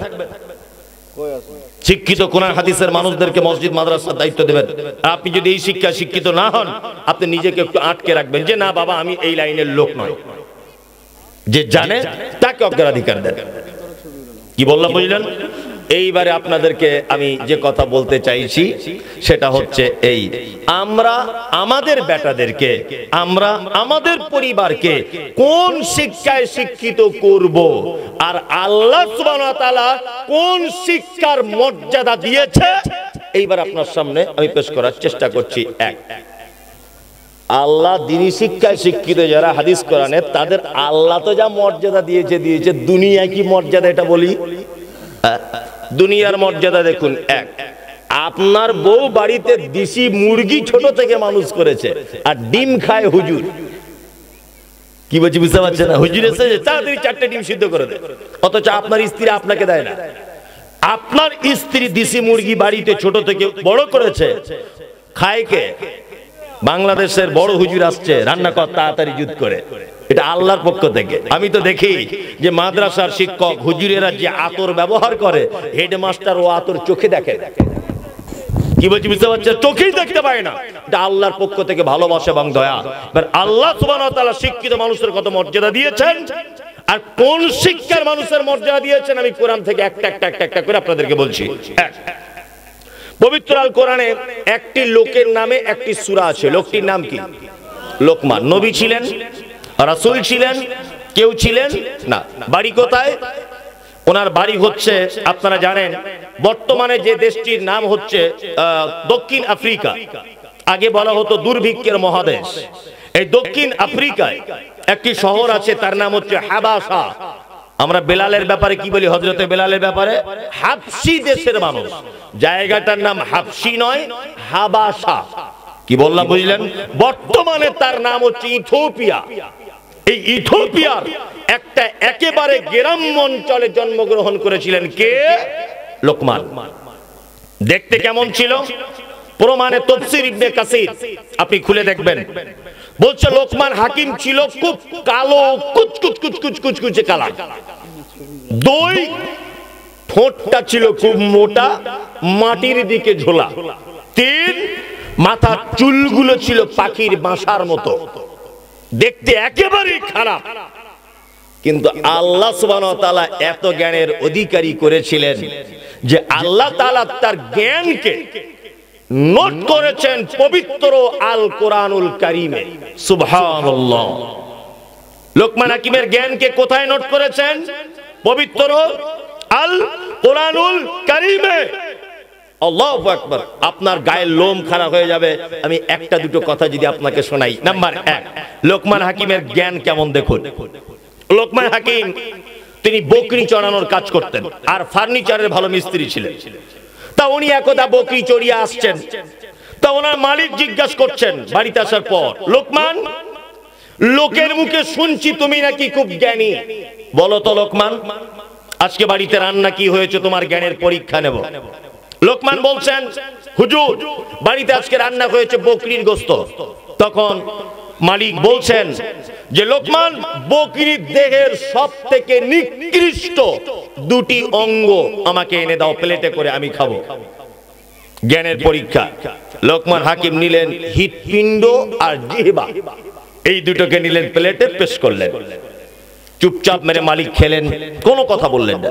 আবার কিছুদিন পর মালিক আবার বলছেন, লোকমান বলো তো বাড়িতে আজকে কি পাকানো হয়েছে। লোকমান আবার বলছেন যে হুজুর বাড়িতে আবার আজকে বকরি। তখন লোকমান বলা হচ্ছে লোকমানকে যে আগের দিনে বকরির দেহের নিকৃষ্ট দুটি অঙ্গ তোমাকে দিতে বলেছিলাম, তুমি জিহ্বার হৃৎপিণ্ড দিয়েছো। লোকমান, আজকে বকরির দেহের সব থেকে উৎকৃষ্ট দুটি অঙ্গ আমাকে তুমি দাও। আবার লোকমান পেশ করলেন হৃৎপিণ্ড আর জিহ্বা। তখন মালিক জানতে চাইছেন, কি ব্যাপার? আগের দিনে তুমি যাকে নিকৃষ্ট বললে, আজকে তাকে উৎকৃষ্ট বললে। লোকমান হাকিম বলছেন, যাব না। সারা পৃথিবীতে যত প্রাণী রয়েছে তার ভিতরে মানুষ একটা প্রাণ, মানুষ একটা জীব। এই মানুষের রয়েছে জিহ্বা আর হৃৎপিণ্ড। বন্ধুরে আমার, লোকমান খারাপ, অন্তর খারাপ। আর সারা পৃথিবীতে যত বিপর্যয়, সমস্ত বিপর্যয় এই জায়গাটার কারণে হচ্ছে, তাই না? আপনাকে একটা জিনিস আমি বোঝাই। আমি রাস্তা দিয়ে যাচ্ছিলাম, পিছন দিক দিয়ে আপনি আমাকে বলছেন, হুজুর একটু দাঁড়ান তো। আচ্ছা, এই কথাটা যদি আপনি বলেন তাহলে আমি ভদ্রভাবে দাঁড়িয়ে যাব, তাই না? এবার একটা গাল দিচ্ছি, কিছু মনে করবেন না, আমি গাল দিচ্ছি একটা। আমি যাচ্ছিলাম, পিছন দিক দিয়ে একটা লোক বলছে, শালা একটু দাঁড়াতো। আচ্ছা বলুন তো, যদি প্রথমে যে হুজুর বললো তার কথাতে আমি দাঁড়ালাম, আর যে আমাকে শালা বললো, এই শালা একটু দাঁড়াতো, বলুন তো দেখি আমি দাঁড়িয়ে তার একটা শেষ করে চর মারবো কি মারবো না? মারবো। আমি ও যখন শালা বলেছে, এক চর ওকে মেরে দিয়েছি। কি বললাম বুঝলেন? ও আমাকে এক চর মেরেছে, ওর গায়ে ক্ষমতা বেশি, আমার গায়ে ক্ষমতা কম। ও আমাকে একদম ধরে আলোক করে মাটিতে ফেলে খুব মারছে। দুইজনে মারামারি চলছে। ওর দুটো বেটা মোটরসাইকেলে করে কোথায় ছিল, আসছিল, এসে দেখছে মমতাজুর হুজুর আমার বাপকে মারছে। তারা দুজন নেমে গেল। তারা দুজন নেমে গিয়ে তার বাপের পক্ষ নিয়ে আমাকে মারতে শুরু করলো। ওরা হলো তিনজন, আমি হলাম একজন। আমি পারবো না। আমার চারটে জওয়ান ছেলে, তারা 4 চাকা গাড়ি করে কোথায় গিয়েছিল, বাড়ি আসছিল, এসে দেখছে আমার আব্বা মমতাজুল ইসলামকে তোমরা 3 বাপ বেটা মিলে মারো। তোমাদের সাইজ করছি। ওরা 4 জন গাড়ি থেকে নামলো, আমিও গাড়ি থেকে, আমিও ছিলাম। তাহলে আমাকে নিয়ে কজন হলাম? 5 জন। ওরা 3 জন, আমরা 5 জন, মারামারি চলছে। জিতবে কে? 5 জনা জিতবে। মারপিট করা শেষে পাশের লোক এসে ছাড়িয়ে দিয়েছে। 2 জনাই দেখতে পাচ্ছি ওই আপনার হাসপাতালের বেডে পাশাপাশি 2 জন শুয়ে আছি। বলছে, মামু তুমি কেমন আছো? বলছে, তুমি যেমন আছো। কি বলছি বুঝতে পারছেন না? বলুন তো, হাসপাতালের বেড পর্যন্ত পৌঁছানোর পিছনে সব থেকে বড় অপরাধ কে? এই যে দাদা দাঁড়ান আর শালা দাঁড়ান, তাই না? দাদা দাঁড়ান আর শালা দাঁড়ান, এই জায়গাটা সব থেকে বড় অপরাধ করেছে।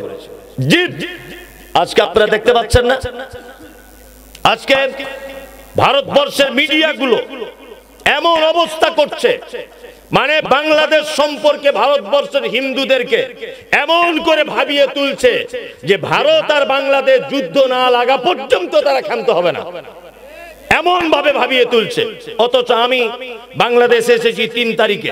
3 তারিখ থেকে আজকে হয়ে গেল সম্ভবত 12 তারিখ, তাই তো? এই 12 তারিখ পর্যন্ত আমার যে গাড়িটা চালাচ্ছে যে ড্রাইভারটি হিন্দু ছেলে। আমি ওকে একাধিকবার পার্সোনাল ভাবে জিজ্ঞাসা করেছি, সত্যি করে বলো তো বাংলাদেশের মুসলিম নাকি তোমাদের উপর অত্যাচার করেছে? বলছে, না হুজুর, আমাদের তো কোনো প্রবলেম নেই, আমরা বিন্দাস আছি, বিন্দাস। কিন্তু আপনি ভারতবর্ষের মিডিয়ার দিকে দেখুন, তারা এই জবান দিয়ে এমন মিথ্যা কথা বলছে যে বাংলাদেশের হিন্দু সংখ্যালঘুদেরকে মেরে শেষ করে দেওয়া হচ্ছে। আমরাও তার প্রতিশোধ হিসাবে ভারতবর্ষের সংখ্যালঘু মুসলিমদেরকে মেরে শেষ করে দিব। আজকে আপনারা হয়তো জানেন না, ভারতবর্ষে ইতিমধ্যে অনেক মসজিদকে ভাঙচুর করা হয়েছে, অনেক মসজিদ ইতিমধ্যে। আপনাদের এই সরকার ওখানে গিয়ে অবস্থান করার পর থেকে নিয়ে এই পর্যন্ত অজস্র মসজিদ ভাঙচুর চলেছে। অনেক মুসলিমদেরকে দাড়ি ধরে রাস্তা দিয়ে হেঁচে টিনে নিয়ে চলে যাচ্ছে। দেখেছেন সোশ্যাল মিডিয়াতে, নামাজ পড়ছে বেচারীরা জুম্মার দিনে, পুলিশ পিছন দিক দিয়ে এসে ওপেন লাথি মারছে, ওপেন। আর সারা ভারতবর্ষের এখন প্রতিটা মসজিদে নাকি শিবের লিঙ্গ পাওয়া যাচ্ছে খুঁজে। কি বললাম বুঝলেন? এই ইস্যু দিয়ে মসজিদগুলোকে দখল করার চেষ্টা করছে। আপনারা তো জানেন, সারা ভারতবর্ষের 500 বছরের ভারত পাকিস্তান বাংলাদেশের 500 বছরের ঐতিহ্যবাহী মসজিদ, তার নাম বাবরি মসজিদ, ধ্বংস করে দিয়েছে, তাই না? আগে একবার করেছিল, আবার নতুন করে একেবারে গুড়িয়ে দিয়ে সেখানে রাম মন্দির নির্মাণ করা হয়েছে। এর বিরুদ্ধে আমরা অনেক রাস্তায় অবরোধ করেছি, অনেক বক্তব্য দিয়েছি। আমি কোন এক বক্তব্যে বলেছিলাম যে যে সমস্ত বুদ্ধিজীবী মানুষেরা বলছেন যে এইখানে রামের জন্ম হয়েছে, আমরা প্রতিশোধ নিয়ে মন্দির ভেঙে দিয়ে আমরা মন্দির নির্মাণ করেছি, প্রতিশোধ নিয়েছি, এখানে রামের জন্ম হয়েছিল। আপনাদের কাছে একটা ছোট্ট কথা জানতে চাইছি, সেটা হচ্ছে এই, আচ্ছা বলুন তো, আপনাদের গ্রামের একটা মুসলিম মহিলার পেটে বাচ্চা হবার টাইম হয়েছে, এই মহিলাটি কোথায় যাবে বাচ্চা জন্ম দিতে? নয় হসপিটালে যাবে, আর নয় বাড়িতে, তাই না? এই মহিলাটিকে যদি বলা হয় যে তুমি এক কাজ করো, আমাদের মসজিদে চলো, মেম্বারের তলায় তোমার বাচ্চাটা হবে, রাজি হবে কোনো মহিলা? হবে? হবে না। কোন হিন্দু মহিলাকে যদি বলা হয় যে তোমার বাচ্চা ডেলিভারি হবে মন্দিরের ভিতরে, তুমি চলো, মন্দির এবং মসজিদ উভয় ধর্মের মানুষের কাছে একটা পবিত্র জায়গা, না অপবিত্র? পবিত্র। মসজিদ মুসলিমদের কাছে পবিত্র, মন্দির হিন্দু ভাইয়ের কাছে পবিত্র। আমি কলকাতা রাসমণি রোডে বক্তব্য দিয়েছি, কথা বলেছি। আমার বক্তব্য যারা সোশ্যাল মিডিয়াতে শোনেন, আপনারা অবশ্যই জানেন যে ভারতবর্ষের বাঙালিদের ভিতরে আমি মমতাজুল ইসলাম কেমন বলিষ্ঠ কণ্ঠে প্রতিবাদী বক্তব্য দেই। আমি এই দেশের মাটিতে রাখতে পারছি না, এই কারণে আমার এদেশের বর্তমানের সিচুয়েশন সম্পর্কে আমার জানা নেই, ওই জন্য আমি মুখ চুলকালেও কিছু বলতে পারছি না, কিচ্ছু বলতে পারছি না, কারণ আমি একজন ভিন্ন দেশ থেকে এসেছি এই ভয়ে। এবার আপনাকে একটা কথা বলি, আমি সেদিন কলকাতা রানী রাসমণি রোডে বলেছি, যারা বলছে রামের জন্ম হয়েছে বাবরি রাম মন্দিরের ভিতরে, রামের মায়ের কাছে আমার প্রশ্ন, মা তুমি সত্যি কথা বলো, তুমি যদি মা হয়ে থাকো, পৃথিবীর কোন মা কি মন্দিরের ভিতরে তার বাচ্চাকে জন্ম দেয়? দেয়? তা রামের মা পৃথিবীর আর অন্য কোন জায়গায় খুঁজে পেল না মন্দিরের ভিতরে ঢুকতে হলে বাচ্চা জন্ম দিতে, আর দুনিয়ার কোন জায়গা ছিল না। আর একটা কথা আপনাদের কাছে আমার জানাতে ইচ্ছা করছে, কথা হচ্ছে এই, আমি মমতাজুল ইসলাম কোটি কোটি টাকার মালিক, ভারত থেকে চলে এসে আমি এই গ্রামে ঘর জামাই থাকছি, বসবাস করছি, ধরে নেন বোঝানোর জন্য, কোটি কোটি টাকার মালিক। আমি একজন বড় আলেম, আমি গ্রামের আব্দুল্লাহর রাস্তার ধারের 5 কাঠা জমি দখল করে একটা মসজিদ তৈরি করেছি, জোর করে দখল করে। আমার লাঠি পাটি দলীয় দাপটের ক্ষমতা ছিল, টাকার ক্ষমতা ছিল, বিদ্যার ক্ষমতা ছিল, অর্থের ক্ষমতা ছিল, শ্বশুরের বংশের পাওয়ার ছিল, জোর করে আব্দুল্লাহর 5 কাঠা জমি দখল করে মসজিদ করেছি। আগামী জুম্মায় মসজিদ উদ্বোধন হবে, আপনারা সবাই আসবেন। কারা কারা আসবেন? কেউ আসবেন? আসবেন না? কারা কারা হাত তুলুন তো, যে আমরা কেউ যাব না। কারা? কেন যাবেন না? জোর করে জায়গা দখল করে ওখানে নামাজ হয় না। হযরত মুহাম্মদ সাল্লাল্লাহু আলাইহি ওয়াসাল্লাম 1500 বছর আগে কথা বলেছেন, জোর করে একটা মানুষের এক মুট্টি পরিমাণ সম্পদ যদি আত্মসাৎ করা হয়, সারা পৃথিবীটা কিয়ামতের মাঠে তার গলায় পৃথিবীর জমিনকে ঝুলিয়ে দেওয়া হবে, আর বলা হবে এই নাও তোমার আত্মসাতের সম্পদ। যে জাতির গুরু, যে জাতির শ্রেষ্ঠ নবী এই কথা বলে যেতে পারে আত্মসাৎ করা হারাম, সেই জাতি কখনো মসজিদ ভেঙে মন্দির ভেঙে মসজিদ নির্মাণ করতে পারে? পারে? মিথ্যা কথা এটা। আজকে দেখুন সারা ভারতবর্ষের মিডিয়া শুধু মিথ্যার মিথ্যা, শুধু মিথ্যার মিথ্যা অভিনয় করে। কালকে একটা মেয়েকে নিয়ে গেছে বাংলাদেশ থেকে, হয়তো আত্মীয়ের বাড়ি গিয়েছিল, বিএসএফদের হাতে ধরা পড়েছে। ওকে জিজ্ঞাসা করছে, বারবার জিজ্ঞাসা করছে মিডিয়ারা, তুমি কেন চলে এসেছো এইদিকে? ও তখন বলছে মুসলিমদের অত্যাচারে চলে এসেছে। আদৌ কিছুই না, ওর দাদুর বাড়ি ওখানে, ও পাসপোর্ট ভিসা নিয়ে বেড়াতে গেছে, কিন্তু জোর করে মিডিয়ারা তাকে চাপ দিয়ে বলছে তুমি বলো যে মুসলিমদের অত্যাচারে আমি এখানে পালিয়ে এসেছি। মেয়েটা বলছো তাই টাকার লোভে। কি বলছে বুঝতে পারছেন না? ওই জন্য বলছে একটি কথা শুনে রেখে দেন, ক্ষমতা চিরদিন পৃথিবীতে কারো টিকে থাকবে না, কারো ক্ষমতা থাকবে না পৃথিবীতে টিকে। ক্ষমতার মালিক কে? আল্লাহ। আল্লাহ ছাড়া পৃথিবীর কারো ক্ষমতা টিকে থাকবে না। পৃথিবীতে যারাই ইমামদারদের পিছনে লড়েছে তাদেরকেই পৃথিবীর মাটির ভিতরে ঢুকে যেতে হয়েছে। তুমি তো সামান্য 2 পাতার নেতা, তুমি তো সামান্য 12 হাত 14 হাতের একজন নারী। আরে এর আগে আমরা ফেরাউনের সঙ্গে লড়াই করে এসেছি, এর আগে আমরা আবু জেহেলকে দেখে এসেছি, এর আগে আমরা নমরুদকে দেখে এসেছি, কেউ টিকে থাকতে পারেনি। মিথ্যা কথা বলে জবাব দিয়ে উস্কানি দিয়ে হিন্দু মুসলিম সাম্প্রদায়িকতা বাদিয়ে দিয়ে বেশি দিন টিকে থাকা যাবে না। ওই জন্য পৃথিবীতে এই জায়গাটা যার ভালো সে ভালো লোক, এই জায়গাটা যার ভালো সে ভালো লোক, এই জায়গাটা যার খারাপ সে খারাপ লোক, এই জায়গাটা যার খারাপ সে খারাপ লোক। কি বলছি বুঝতে পারছেন না? শুধু মুখে বলছে অমুক দেশ আমাদের খুব সহযোগিতা করে, কিন্তু অমুক দেশের অন্তরে এত বড় বড় বাঁশ নিয়ে বসে আছে। কি বলছি বুঝতে পারছেন না? খুব সাবধান, খুব সাবধান। আল্লাহু আকবার। অন্তর যার ভালো। এইবার আমি বলছি লোকমান হাকিম তার বেটাদেরকে কি শিক্ষা দিয়েছেন, আমি ওই একটা একটা করে বলবো। আপনারা ইনশাআল্লাহ আপনার বাড়িতে এই শিক্ষা দিবেন। আজকে প্রতিজ্ঞা করুন ইনশাআল্লাহ। কারা কারা দিবেন? সবাই বলবেন আপনার বাড়িকে দায়িত্ব পালন করবেন ইনশাআল্লাহ। বিসমিল্লাহ।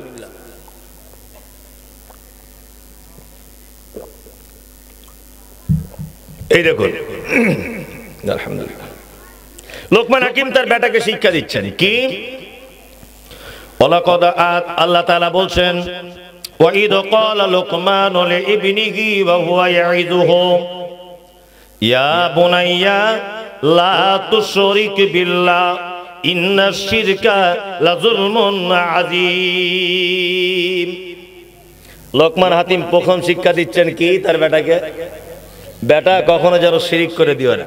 শিরিক বুঝেন তো? তার মানে সর্বপ্রথম শিক্ষা হচ্ছে শিরিক মুক্ত পরিবার গড়ে তুলতে হবে। কি বলছি বুঝতে পারছেন না? এটা আজকের বক্তব্য, এই কথাটা আপনি মান্যতা দিবেন ইনশাআল্লাহ। শিরিক মুক্ত পরিবার গড়ে তুলবো ইনশাআল্লাহ, তাই না? শিরিক মানে কি আপনি বলুন, শিরিক মানে কি? এটা একেবারে শর্টকাটে হয়ে গেল। আপনাকে শিরিকের বাংলাটা একদম ভেতো বাঙালিদের মতো করে বলছি আমি। আল্লাহর যে ক্ষমতা আছে, এই ক্ষমতা পৃথিবীর অন্য কারো আছে, এটা মনে করা শিরক। বুঝাতে পারলাম? আল্লাহর যে ক্ষমতা আছে, এই ক্ষমতা পৃথিবীর অন্য কারো আছে, এটা মনে করা শিরক। কিয়ামতের দিন বাঁচাতে পারে কে? আল্লাহ। কিয়ামতের দিন সম্পর্কে আইডিয়া আছে কিছু? আছে? আমি একটু ধারণা দিই, একটুখানি ধারণা দিই, তারপরে এখানে একটা চমৎকার কথা বলবো শিরকের ব্যাপারে। চমৎকার। কিয়ামতের মাঠ বড় কঠিন। কঠিন না? কত কঠিন হবে এই দেখুন। আল্লাহ তাআলা বলছেন, ইয়াউমা তারাউনা হাত্তা যাহালু কুল্লু মুরজিআতিন আম্মা আরজাআত ওয়া তাদাউ কুল্লু দাতি হামলিন হামলাহা ওয়া তারান নাসা সুকারা ওয়া মা হুম বিসুকারা ওয়ালাকিন্না আযাবাল্লাহি শাদীদ। আল্লাহু আকবার। কিছুদিন আগে তুরস্কের মাটিতে একটি ভূমিকম্প হয়েছিল, দেখেছেন? ভারতবর্ষের বাঙালি পত্রিকার ভিতরে সবথেকে বেশি বিক্রয় হয় যে পত্রিকাটি, তার নাম হচ্ছে আনন্দবাজার পত্রিকা। এই আনন্দবাজার পত্রিকা আমি খবর দেখেছি, বৈজ্ঞানিকরা মতামত পেশ করেছেন যে তুরস্কের মাটিতে যে ভূমিকম্পটি হয়েছে, এই ভূমিকম্পটি মূলত মাটি ছাড়া ৮,০০০ ফুট নিচেই মূল ভূমিকম্পটি হয়েছে। তার ফলে উপর ভাগের বিল্ডিং বালাখানাগুলি থর করে কাঁপতে কাঁপতে একেবারে নিমিষেই ধূলিসাৎ হয়ে গেল। কত মানুষ ভাঙার স্তূপের ভিতরে পড়ে নিঃশ্বাস বন্ধ হয়ে না খেতে পেয়ে মারা গেল। ঘটনাগুলো আমরা দেখি কি দেখি না? দেখি না? দেখি। তুরস্কের মাটির ভূমিকম্প হয়েছে মাটি ছাড়া কত ফুট নিচে? ৮,০০০ ফুট নিচে। কিয়ামতের দিন একটা ভূমিকম্প হবে, হবে না? ভূমিকম্প কেমন হবে এই দেখুন। আল্লাহ তাআলা বলছেন, ইজাদুল জিলাতিল আরযু জিলজালাহা ওয়া আখরাদাতিল আরযু আসকালাহা। ঢালাই মেশিনে যেমন বালি পাথর দেওয়া হয়, উপরের মাল নিচে, নিচের মাল উপরে, এরকম করে ঘুরিয়ে দেওয়া হয়, তাই না? আল্লাহ বলছেন কিয়ামতের দিনের ভূমিকম্পের দিন নিচের মালগুলো উপরের দিকে তুলে দেওয়া হবে, এরকম ঘুরিয়ে দেওয়া হবে। কিয়ামতের দিন, কিয়ামতের দিন কেমন হবে? আল্লাহু আকবার, আল্লাহু আকবার। আল্লাহ তাআলা বলছেন, একজন দুধ দানকারিণী মা যে তার বাচ্চাকে দুধ পান করায়, এই বাচ্চা মায়ের আঁচল ধরে সেদিন বলবে, মা একটু দুধ দাও, খুব খিদে পেয়েছে। আল্লাহ বলছেন মা সেদিন তার বাচ্চাকে দুধ পান করাতে ভুলে যাবে। দুই, যে মায়ের পেটে বাচ্চা থাকে, বাচ্চা এমনিতে নিচের দিকে পড়ে যাবে, মা বুঝতে পারবে না বাচ্চা হলো কি করে। মানুষকে দেখতে পাওয়া যাবে, মানুষ যেন মাতাল হলে যেমন তার জ্ঞান শূন্য হয়ে যায়, হিতাহিত জ্ঞান থাকে না, আল্লাহ তাআলা বলছেন মানুষকে দেখতে পাওয়া যাবে তারা যেন সব মাতাল। অমা হুম বিসুকারা ওয়ালাকিন আযাবাল্লাহি শাদীদ, একজনও তারা মদ পান করবে না, আমার কঠিন আযাবের ভয়ে মানুষ সেদিন মাতালের মতো অভিনয় করবে কিয়ামতের মাঠে। এইবার আপনাকে একটা কথা বলি, আমি মমতাজুল ইসলাম, আমি দাঁড়িয়ে আছি এই জায়গাটায়, কিয়ামতের মাঠের এই জায়গাটায়, বুঝবেন ভালো করে, এই জায়গাটায় দাঁড়িয়ে আছি। দুইজন ফেরেশতা আমাকে টানতে টানতে ধরে নিয়ে চলে যাচ্ছে জাহান্নামে। আল্লাহ তুমি জাহান্নাম থেকে বাঁচাও। আমি বোঝানোর জন্য বলছি, আমাকে টেনে নিয়ে যাচ্ছে কোথায়? জাহান্নামে, তাই তো? এইখানে আমার মা আর আব্বা দাঁড়িয়ে আছে, এইখানে আমার ভাই দাঁড়িয়ে আছে, এইখানে আমার বেটা দাঁড়িয়ে আছে, এইখানে দাঁড়িয়ে আছে আমার স্ত্রী। বলুন তো দেখি, আমার আব্বা, আমার মা, আমার ভাই, আমার স্ত্রী, আমার বেটা ফেরেশতাদের হাত থেকে টেনে আমাকে জাহান্নাম থেকে বাঁচিয়ে জান্নাতে নিয়ে যেতে পারবে? পারবে না। এর নাম কিয়ামতের মাঠ। নবী ইব্রাহিম ইয়া নফসি, নবী মুসা ইয়া নফসি, নবী ঈসা ইয়া নফসি, নবী জাকারিয়া ইয়া নফসি, নবী ইয়াহইয়া ইয়া নফসি, নবী ইসমাঈল ইয়া নফসি, প্রতিটা নবীগণ রাসূলগণ ইয়া নফসি ইয়া নফসি। একজন নবী শুধু বলবেন ইয়া উম্মতি ইয়া উম্মতি, তিনি কে? মুহাম্মদ সাল্লাল্লাহু আলাইহি ওয়াসাল্লাম। পৃথিবীর কেউ কোনোদিন কোন উপকার কিয়ামতের মাঠে কারো করতে পারবে না। আল্লাহ কি বলছেন? ইয়াউমা ইয়াফিরুল মারউ মিন আখি ওয়া উম্মিহি ওয়া আবি ওয়া সাহিবাতিহি ওয়া বানি। মা পেটে বাচ্চাকে ধরে, পৃথিবীর সর্ববেশী, সবথেকে বেশি মা তার সন্তানকে ভালোবাসে, তাই না? আল্লাহ বলছেন কিয়ামতের মাঠে মা তার বেটার কোনো উপকার করতে পারবে না, বাপ তার বেটার কোনো উপকার করতে পারবে না, ভাই তার ভাইয়ের কোনো উপকার করতে পারবে না, কেউ কারো কোনো উপকার করতে পারবে না। তো না না, কিন্তু আমাদের বর্তমান শিরক আকীদার ভিতরে ঢুকিয়ে দিচ্ছে। জলসা করতে এসেছে হুজুর, 23-24 হাত পাকড়ি নিয়ে এসেছে, নিয়ে এরকম করে ছুঁড়ে দিচ্ছে, সবাই পাকড়ি ধরুন, তাই না? সবাই পাকড়ি ধরুন, বলছে পাকড়িতে যারা চান্স পাবে না, যারা পাকড়ি ধরেছে তোমরা তাকে ধরো। তা বলছে হুজুর কাজ কি? বলছে আমার দাদুর জাহাজ ভাড়া করা থাকবে কিয়ামতের মাঠে, ওই জাহাজে তুলে তোমাদেরকে সব জান্নাত নিয়ে চলে যাব। হুজুরকে যেখানেই পাবেন কাঁচা কুঞ্চি দিয়ে পাছার চামড়া তুলে একটু গুঁড়া মরিচের লঙ্কা লাগিয়ে দিবেন। কি বলছি বুঝতে পারছেন না? আল্লাহ বলছে মা তার বেটার উপকার করতে পারবে না, আর তুমি যার মুরিদ, তার বাড়ি তোমার এখানে জয়পুরহাটে, তার বাড়ি ঢাকা, 200 কিলো 300 কিলো রাস্তা দূরে তার বাড়ি। তোমার মা পেটে ধরা মা যদি কোনো উপকার করতে না পারে, 300 কিলো দূরের পীর সাহেব তোমার উপকার করবে কিয়ামতের দিনে? উপকার করতে পারে? কোনো উপকার করতে পারে না। শিরক, আল্লাহ ছাড়া কারো কোনো ক্ষমতা আছে এটা বিশ্বাস করার নাম শিরক। আমরা সহি আকীদার মানুষ যারা, রুজির মালিক কে বলুন? আল্লাহ, তাই না?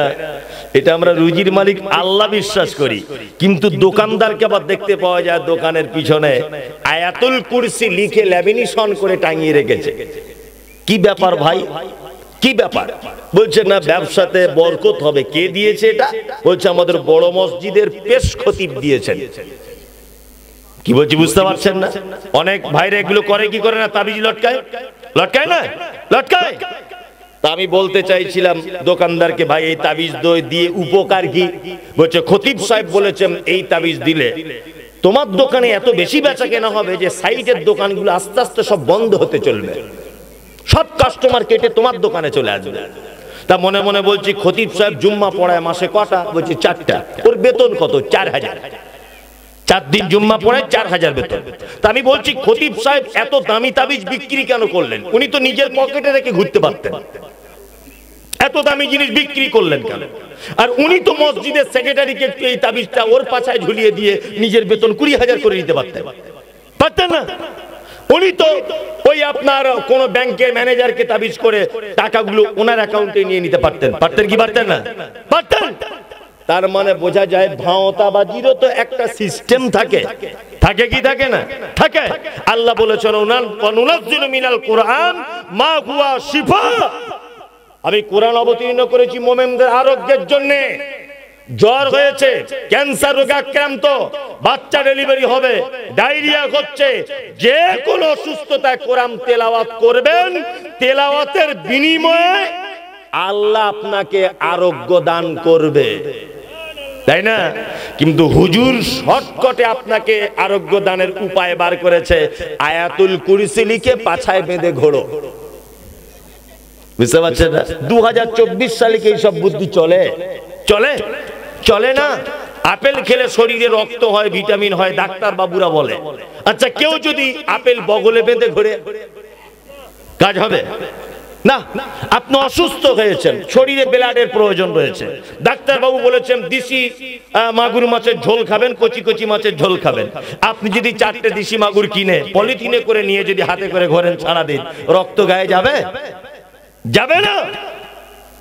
তার মানে এটা ভাওতাবাজি, চিটিংবাজি, এটা সেই পৃথিবীর এক ভয়ঙ্কর পাপ, মারাত্মক ভয়ঙ্কর পাপ। কত ভয়ঙ্কর পাপ আপনাকে এবার একটা কথা বলছি, শুনে রেখে দেন। আমরা ছোটবেলা থেকে একটা বক্তব্য শুনি, কি বক্তব্য? না লা ইলাহা ইল্লাল্লাহ। কোন মানুষ যদি এইটার উপর ঈমান রাখে, হাজার অপরাধ করলেও জাহান্নামের আযাব ভোগ করার পরেও কোনো না কোনো একদিন আবার ঘুরে আসবে কোথায়? জান্নাতে। এই বক্তব্য আমরা শুনি না? শুনি। এইবার একটা বক্তব্য শুনে নেন যে পৃথিবীতে কোনোদিন ওই ব্যক্তি জাহান্নাম থেকে পরিত্রাণ পাবে না যে ব্যক্তি শিরিক করা অবস্থায় মারা গেছে তওবা ছাড়া। পৃথিবীর সব পাপী পরিত্রাণ পেয়ে গেলেও ও কোনোদিন পরিত্রাণ পাবে না। শিরিক করা অবস্থায় যে লোকটা মারা গেছে, তাই না? যুবক ছেলে হাতে দেখছি আংটি পড়ে আছে, 4টে আংটিতে 4টে পাথর। আপনাদের বাংলাদেশে পড়ে। আমি একটা কথা মাথায় রাখি, একটা মাদ্রাসার ছাত্রকে জিজ্ঞাসা করছি, বাবু তোমার হাতে গাছ বাঁধা কেন? বলছে হুজুর আমার দাঁতের যন্ত্রণা হয়। তা দাঁতের যন্ত্রণা হয়, তা হাতে গাছ বেঁধে কাজ কি? যন্ত্রণা হচ্ছে দাঁতে আর গাছ বেঁধেছে হাতে। কি বলছি বুঝতে পারছেন না? 4টে আংটি পরে ঘুরছে পরপর। জিজ্ঞাসা করছি এই প্রথম পাথরটার কাজ কি? বলছে হুজুর বউ কথা শোনে না। এইটা বলছে এইটা বাপের বাড়ি গেলে আর আসতে চায় না হুজুর। এইটার ব্যাপার কি? এইটা 4 নম্বরের ব্যাপারটা কি আংটিটা? বলছে হুজুর এটা গোপন ব্যাপার, বলা যাবে না। আর এইটা কি? বলছে এইটা আমার শাশুড়ি দিয়েছে, আমি নাকি খুব মায়ের কথা শুনি, যাতে মায়ের কথা না শুনে শুধু শাশুড়ির কথা শুনি, ওই জন্য এইটা। কি বলছি বুঝতে পারছেন না? 4টে আংটি পরে ঘুরছে। কি বললাম বুঝলেন? বাংলাদেশ থেকে কিছু মানুষ যায় আমাদের ভারতের আজমির শরীফ, যায় না? গিয়ে একটা জিনিস আনে, কি বলুন তো? লাল সুতা। কে বললেন? লাল সুতা, তাই না? আজমির শরীফে কিন্তু কোনো জুট মিল নাই, ওখানে কিন্তু সুতা তৈরি হয় না। সুতো তৈরি হয় ভারতবর্ষের বিখ্যাত জায়গা হুগলির জুট মিলে। হুগলির জুট মিলে তৈরি হয়, কুকুরে পেচ্ছাপ করে। ওই মাল কলকাতায় গিয়ে কালারিং হয়, ওই মাল চলে যায় বরকতের সুতো হয়ে আজমিরে। আর বাংলাদেশ থেকে 1 লাখ টাকা খরচা করে আজমির থেকে ওই সুতো কেনার জন্য যায়, কুকুরে যে সুতোয় পেচ্ছাপ করে। কি বলছি বুঝতে পারছেন না? আল্লাহু আকবার। হযরত ওমরের নাম শুনছেন? ওমর খুব বড় মানুষ ছিলেন না ছোট মানুষ ছিলেন? বড় মানুষ ছিলেন। হযরত ওমর হজ করতে গেছে। হজ করতে গিয়ে জান্নাত থেকে একটি পাথর পৃথিবীতে এসেছে, তার নাম হাজরে আসওয়াদ। হযরত ওমর হাজরে আসওয়াদের দিকে আঙ্গুল বাড়িয়ে দিয়ে বলছেন, হাজরে আসওয়াদ কোশ্চিন কালেও আমি তোমাকে ওমর চুম্বন করতাম না। কারণ তুমি মানুষের উপকারও করতে পারো না, ক্ষতিও কিছু করতে পারো না। আমি শুধুমাত্র তোমাকে চুম্বন করব এই কারণে আল্লাহ রাসূল করেছেন আর করতে বলেছেন তাই। কারণ তুমি মানুষের কোনো ভালো মন্দ কিছু করতে পারো না, জান্নাতের পাথর ভালো মন্দ করতে পারে না। আর এই ফুটপাতের পাথর পড়েছে, কুকুরে পেচ্ছাপ করা পাথর, বলছে ওর বউ নাকি বাচ্চা হবে। আশ্চর্য ব্যাপার। আপনাদের এখানে কোর্ট আছে যে কোর্টে বিচার হয়? আচ্ছা, কোন জায়গায়? জয়পুরহাট কোর্টে। কালকে গিয়ে পরীক্ষা করে দেখবেন, কোর্টের বাইরে কিছু লোক কিছুই কপালে জোটেনি, ভাঙা মাইক্রোফোন নিয়ে, আর দেখবেন আম গাছের ছাল, জাম গাছের ছাল, লাল পাথর, সবুজ পাথর, দেখবেন, লক্ষ্য করবেন, সব সাজিয়ে রেখে বারবার বুকে বাড়ি দিচ্ছে আর বলছে এ জাতা গাছের ফল নয়, আফ্রিকা কঙ্ক জঙ্গল থেকে নিয়ে আসা ফল। 13 বছর বিয়ে করেছেন, মা হতে পারছেন না। 12 বছর মাস্টারি পাস করে বাড়িতে বসে আছেন, চাকরি হচ্ছে না। 14 বছর বিয়ে করেছেন, বাবা ডাক শুনতে পাননি। আমার কাছের এত পাওয়ার, বগলে বেঁধে দেখো তোমার বইয়ের পেট আস্তে আস্তে করে ফুলে যাবে, মানে বাচ্চা আসবে আস্তে আস্তে করে। কি বলছি বুঝতে পারছেন না? আশ্চর্য ব্যাপার। আরে ওর কপালে কিছু জোটেনি বলে ও একটা চিটিংবাদী ফাঁদ পেতেছে কোর্টের সামনে, দুটো আম গাছের জাম গাছের ছাল নিয়ে। আর বিচারপতি এই মাত্র বিচার করে ওর বৌমার জন্য ওই গাছ কিনছে, পেটে বাচ্চা আসবে বলে। মানে শিক্ষিত মানুষরাও কিছু বোকা আজও আছে। আল্লাহু আকবার। যত রকমের বাঁধা, অষ্টধাতু হোক, লাল সুতা হোক, কালো সুতা হোক, কার বাঁধা হোক, হাতে হোক, পায়ে হোক, দাঁতের যন্ত্রণার গাছ হোক, যাই হোক, সব শেষ। গাছ প্রতিদিন 1.5 কেজি করে হামাল দস্তি দিয়ে বেটে খান, কোন অসুবিধা নেই। লাল সুতা প্রয়োজনে চিবিয়ে খেয়ে ফেলুন, সমস্যা নেই, কিন্তু আপনি বাঁধতে পাবেন না। কি বলছি বুঝতে পারছেন? আপনি বাঁধতে পাবেন না। আমি একটি চমৎকার ঘটনা থেকে আপনাকে একটা শিক্ষা দিই, মানুষ কত শিরকের ভিতরে আছে। বেরাদার রাহুলকে চেনেন? নাম শুনেছেন? ওর যেখানে বাড়ি, আমার বাড়িতে ওর বাড়ি 300 কিলো দূরে। মানে আমি প্রপার কলকাতার লোক, ও একটু গ্রাম্য দিকের লোক। ওর জেলার নাম মুর্শিদাবাদ। তা মুর্শিদাবাদ জেলাতে একদিন প্রোগ্রাম করছি। তা আমি আজ থেকে বলছি ঘটনাটা 7-8 বছর আগে, তখন আমার গাড়ি টাড়ি কিছু ছিল না। তো ফজরের সালাতের পরে একটা লোক মোটরসাইকেলে করে আমাকে ট্রেন ধরাতে আসছে। তা আমাকে বলছেন উনি যে হুজুর, আমাদের এখানে একটা জ্যান্ত পীরের মাজার আছে, আপনি কি দেখবেন? আমার ছোট থেকে খুব শখ যে পীর খায় না গায়ে মাখে, এটা একটু দেখার ব্যাপার আছে। আসলেই কি পীরটা? না গেলাম, গেটম্যান দাঁড়িয়ে আছেন, আসসালামু আলাইকুম। আমি বড় পাঞ্জাবি পরি, ছাত্র জীবন থেকে বড় পাঞ্জাবি পরে আছি। তা আমাকে দেখে বলছে বাড়ি কোথায়? বলে বাড়ি কলকাতা। আচ্ছা আচ্ছা, কি করতে এসেছেন? বলছি বাবার কাছে একটু দেখা করতে এসেছি। ও তো জানে না মাদ্রাসায় পড়ার ছেলে কি চিজ হয়। আস্তে আস্তে করে ভিতরে গেলাম, সূর্য তখন উঠছে। বাবাকে গিয়ে বললাম আসসালামু আলাইকুম।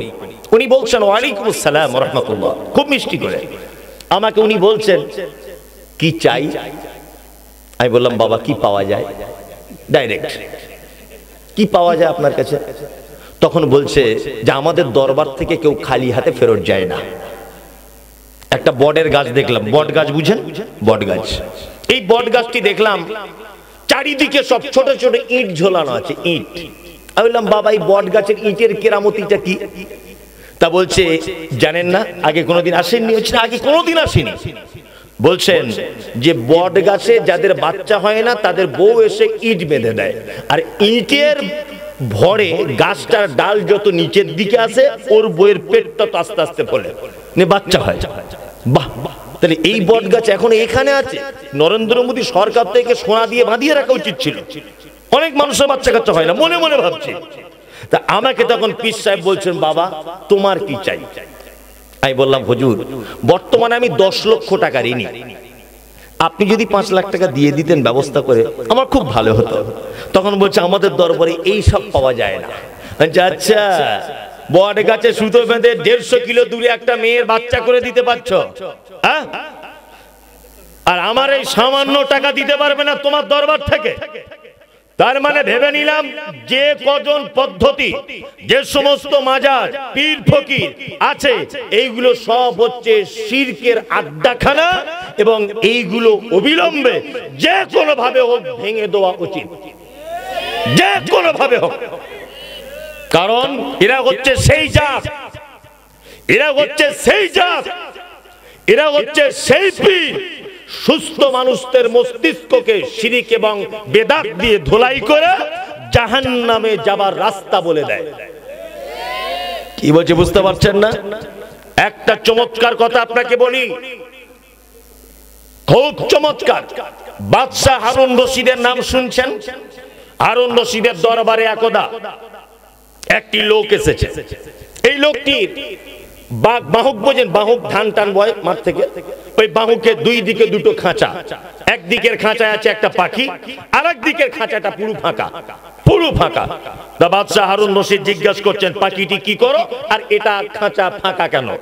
তখন মালিক বলছে যে আমি এই পাখিটাকে জঙ্গলের মাঝখানে রেখে আসি, আর এই যে খাঁচা ফাঁকা দেখছেন এটা খাঁচা নয়, এটা হচ্ছে পাখি ধরা ফান।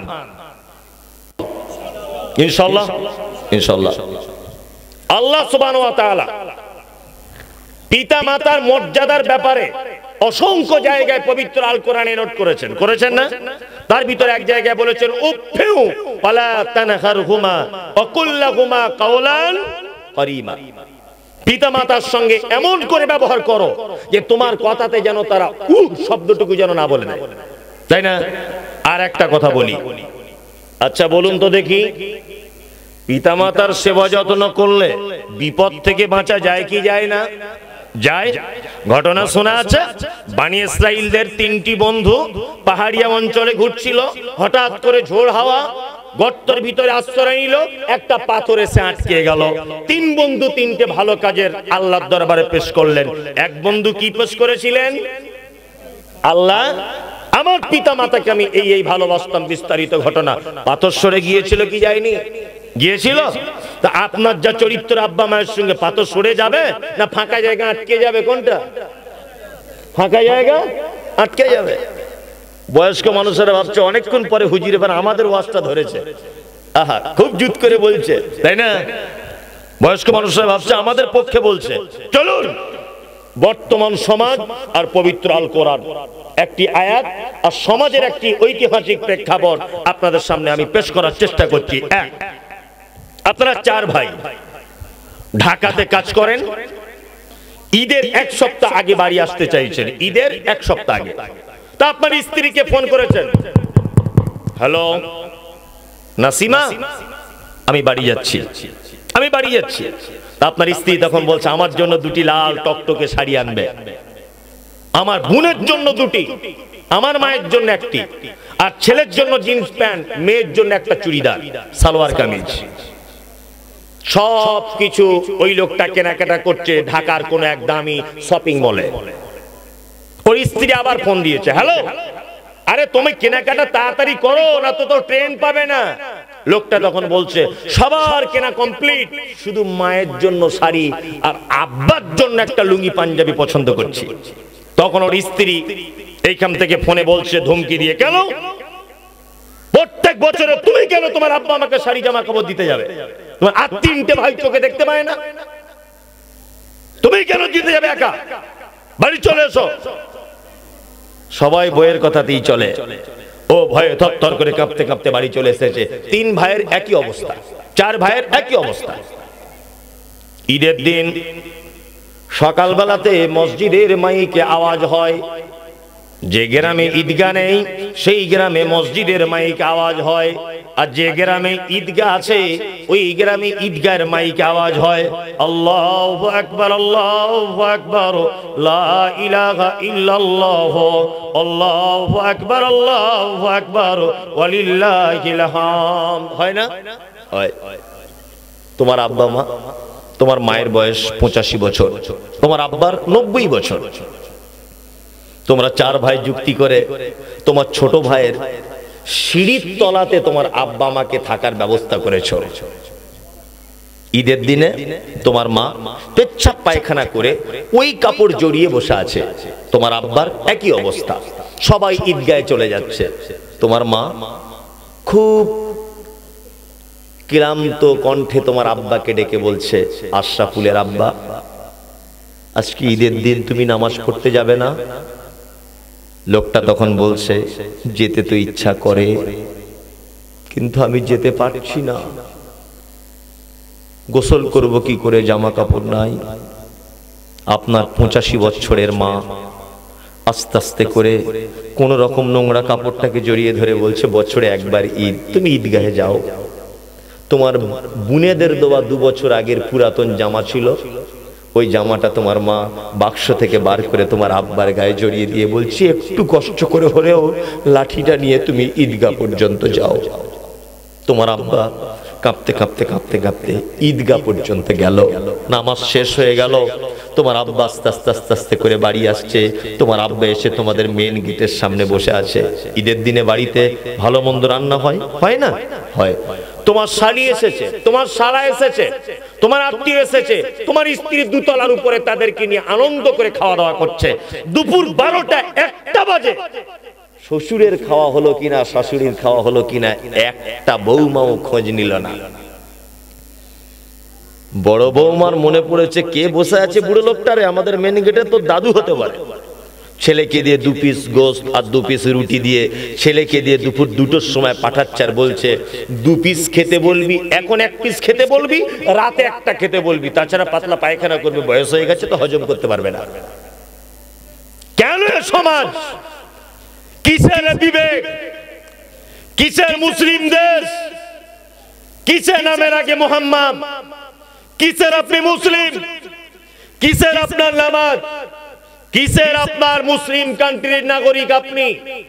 ঈদের দিনে আনন্দের দিন উচিত ছিল 4 বৌমা সুন্দর কাপড় এনে শাশুড়ির পেচ্ছাপ পায়খানা পরিষ্কার করে 4 বেটা মায়ের গোসল করিয়ে দিয়ে নতুন জামা কাপড় পরিয়ে মাকে ভালো একটা চেয়ারে বসিয়ে দিয়ে রাখবে। নাতিপুতি সবাই দাদির সঙ্গে দেখা করতে আসবে। তোমার আব্বার উচিত ছিল নতুন জামা পরবে, নতুন পাঞ্জাবি পরবে, 4 বেটা বগলের তলা দিয়ে হাত দিয়ে তোমার আব্বাকে ঈদগাহে নিয়ে যাবে। এটাই সমাজ ব্যবস্থা হওয়া উচিত ছিল। কিন্তু সমাজ পরিবর্তন হয়ে গেছে, তাই না? পরিবর্তন। হ্যাঁ, তোমার আব্বা মায়ের সাজা হবার পিছনে তোমার আব্বা মায়ের খুব বড় দোষ আছে। আমি যা দোষ খুঁজে পেয়েছি, তোমার মায়ের থেকে পৃথিবীতে বদমায়েশ আর কেউ নাই। তোমার আব্বার থেকে বদমায়েশ লোক আর কেউ নেই। তাদের বদমাইশিগুলো একটা একটা করে বলি। এই দেখুন, আপনার মায়ের বদমাইশের কারণে আজকে এই তার সাজা হচ্ছে ঈদের দিনে। আপনার মা ছিল এই গ্রামের সবথেকে পর্দাশীল নারী।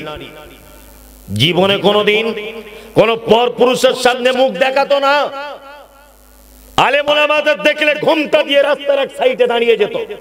তোমার মা জীবনে কোনোদিন কেউ বলতে পারবে না যে আশরাফুলের মাকে দেখেছি, এত পর্দাশীল মহিলা।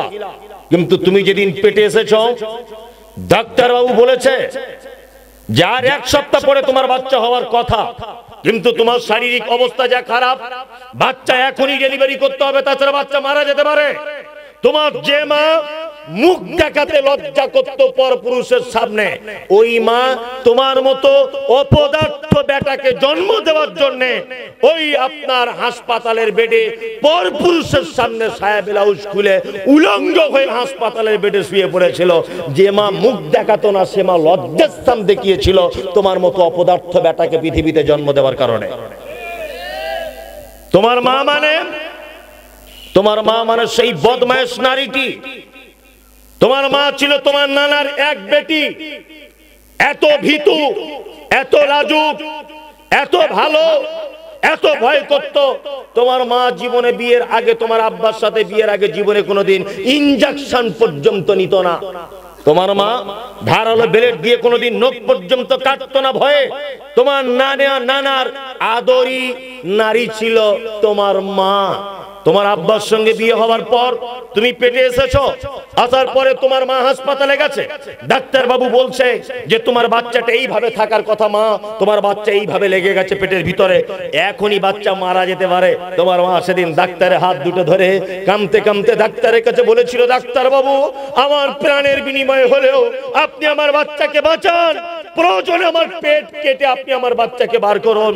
তোমার মায়ের হাঁসের ডিমের মতো সাদা চকচকে ফর্সা, তোমার মায়ের 25 বছরের বয়সের পেটের চামড়ার কালার ধারালো কাঁচি দিয়ে ডাক্তার বাবু একেবারে পশুর মতো চিড়ে দিয়ে তোমাকে পৃথিবীর আলো দেখানো হয়েছে। সেই যে ডাক্তার বাবু মোটা সূচার সুতো দিয়ে সেলাই করে দিয়েছে, আজও 85 বছর বয়সে তোমার মা মশারির ভিতরে তার কষ্ট অনুভব করছে ঈদের দিনে শুয়ে। তোমার মায়ের অপরাধ, তোমার মায়ের মাথার চুল গ্রামের মেয়েরা দেখতে যেত, হাঁটু পর্যন্ত তোমার মায়ের মাথার চুল দুলতো।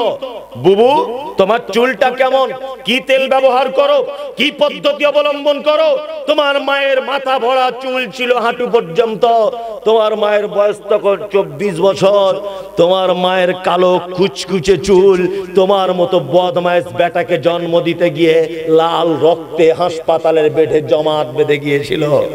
তোমার মায়ের অপরাধ, তোমার মায়ের অপরাধ। চিকিৎসা বিজ্ঞানীরা বলেছে প্রত্যেক দিন একটা বাচ্চা তার মায়ের 8 বার দুধ পান করে, একবার 250 গ্রাম দুধ পান করে। কোরআনের ভাষাতে 30 মাস দুধ পান করাতে হয়। বাংলাদেশের টাকাতে 50 টাকা কেজি যদি দুধের হয়, একটা বাচ্চা তার মায়ের দুধ পান করে 90,000 টাকা।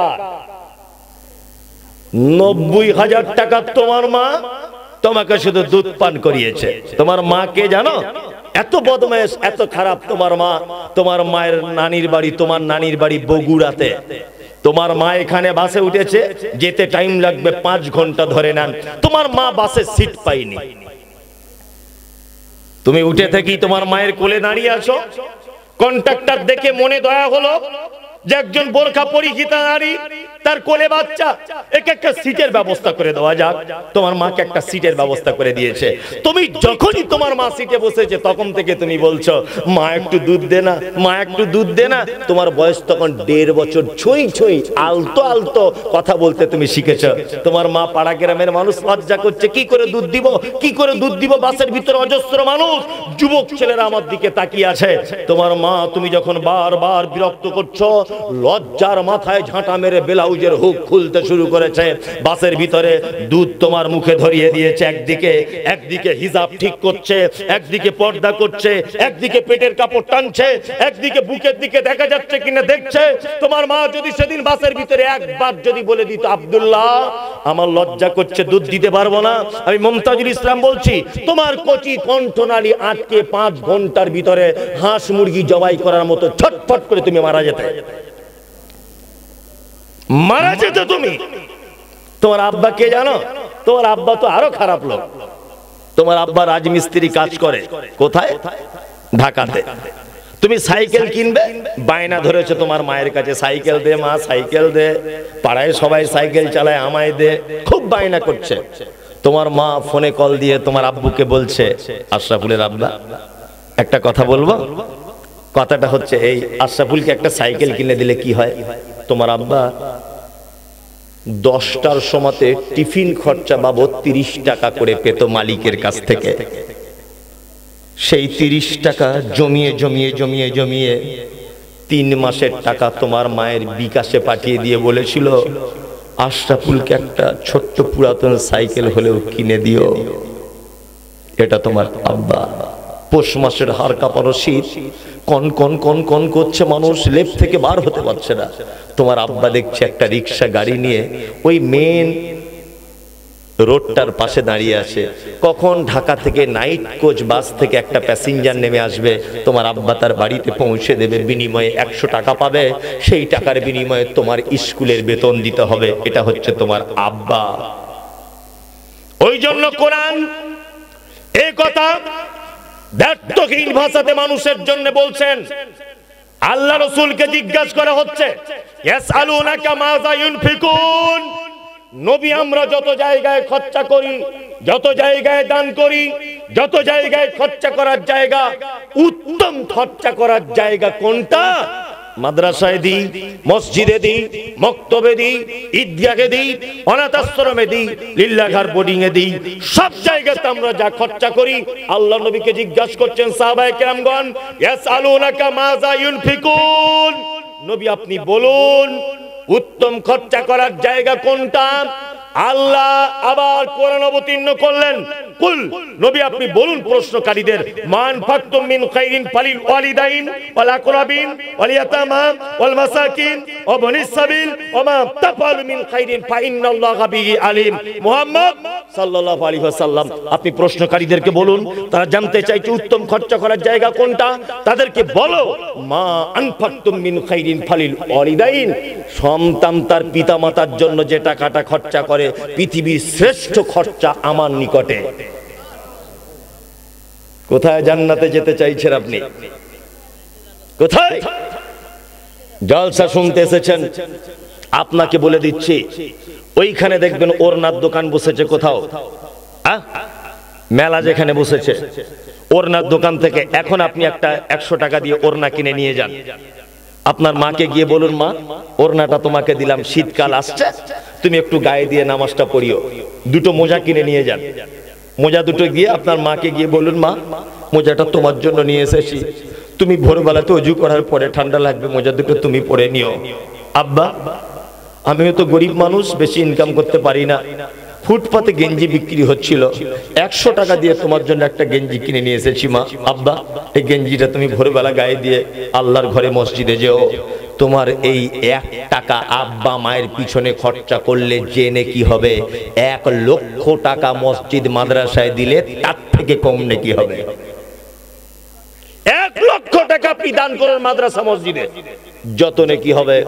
আপনার আব্বাকে আপনি একটা দাঁতন কিনে দেন 5 টাকা দিয়ে, এর থেকে বেশি নেকি হবে। কোথায় জান্নাত খুঁজছেন? কিছু লোক ভেবেছে মনে হয় মক্কা মদিনাতে জান্নাত পড়ে আছেন, এই বছরে উমরা, তারপরের বছরে উমরা, 4 বার হজ করা, 12 বার উমরা করা। কে তোমায় বলেছে কথা? কে তোমাকে বলেছে মক্কায় জান্নাত পড়ে আছে? মা ইমাম সাহেবের মতো পালা সিস্টেমে ভাত খায়, মা তোমার বাড়িতে সপ্তাহে 3 দিন খেতে পায় না, তোমার বউ তাকে কঠিন ভাষাতে অকথ্য ভাষায় গালিগালাজ করে, বড় পাঞ্জাবি পরে তুমি বারবার বছরে বছরে উমরা করতে যাচ্ছে, ও ভেবেছে মনে হয় ওখানে জান্নাত পড়ে আছে। অথচ মুহাম্মদ সাল্লাল্লাহু আলাইহি ওয়াসাল্লাম বলেছেন, হুমা জান্নাতুকা ওয়া নারুকা, তোমার মায়ের কাছেই তোমার জান্নাত, তোমার মায়ের কাছেই তোমার জাহান্নাম। যাদের মা বেঁচে আছে, আব্বা যাদের বেঁচে আছে, পৃথিবীতে তাদের জান্নাত আছে, একটু সেবা যত্ন করুন। আল্লাহর জান্নাতে যদি প্রবেশ করতে চান, দয়া করে তাদের একটু সেবা যত্ন করুন। ইনশাআল্লাহ করব, ইনশাআল্লাহ, ইনশাআল্লাহ। বাংলাদেশে এই নিয়ে আজকে আমার 9টা-10টা প্রোগ্রাম হলো, 31 তারিখ পর্যন্ত এখনো প্রায় 25-27টা মতো প্রোগ্রাম আছে দিনে রাতে মিলিয়ে। তা আমি এটা বলতে বাধ্য হচ্ছি যে এত সুন্দর পরিবেশ, বাকি যেগুলো আছে হবে কি জানি না, যেগুলো গত হয়ে গেছে যে মাহফিলগুলো, এত ভালো পরিবেশ আমি ফার্স্ট টাইম আপনাদের এখানে দেখলাম। যে একটা মানুষও, মানে কথা তো দূরের কথা, একটা মানুষ লড়েও নি। আশ্চর্য ব্যাপার, পেচ্ছাবও তো মানুষের লাগে, সেরকমও তো মানুষ খুঁজে পেলাম না। যে একটা মানুষ পেচ্ছাব করতে গেছে এরকমও তো নাই। আল্লাহু আকবার। নিশ্চয়ই এর পিছনে কোনো অবদান আছে, এর পিছনে নিশ্চয় আলেম ওলামাদের কঠিন কোনো ভাষণ বা বক্তব্য কাজ করছে, তাই না? অবশ্যই আব্বা মা যাদের বেঁচে আছে, আপনাদের কাছে খুব বিনীত অনুরোধ, আপনি আপনার আব্বা মায়ের সঙ্গে সৎ ব্যবহার করে জান্নাত লাভের উপায় খুঁজুন। ইনশাআল্লাহ, ইনশাআল্লাহ। পালি সিস্টেম রাখবো না, কোন রকমের ক্যালেন্ডার দেখে খাওয়াবো না। আপনার বাড়িতে শাক মাছ যা হবে, মা খেতে বসবে, মায়ের সামনে দিবেন, ছোট ভাইও দিবে, বড় ভাইও দিবে, মেজো ভাইও দিবে। মায়ের যেটা ভালো লাগবে মা সেটা খাবে, যেটা ভালো লাগবে না বৌমাকে ফেরত দিয়ে দিবে। কি বললাম বুঝলেন? একদম একদম।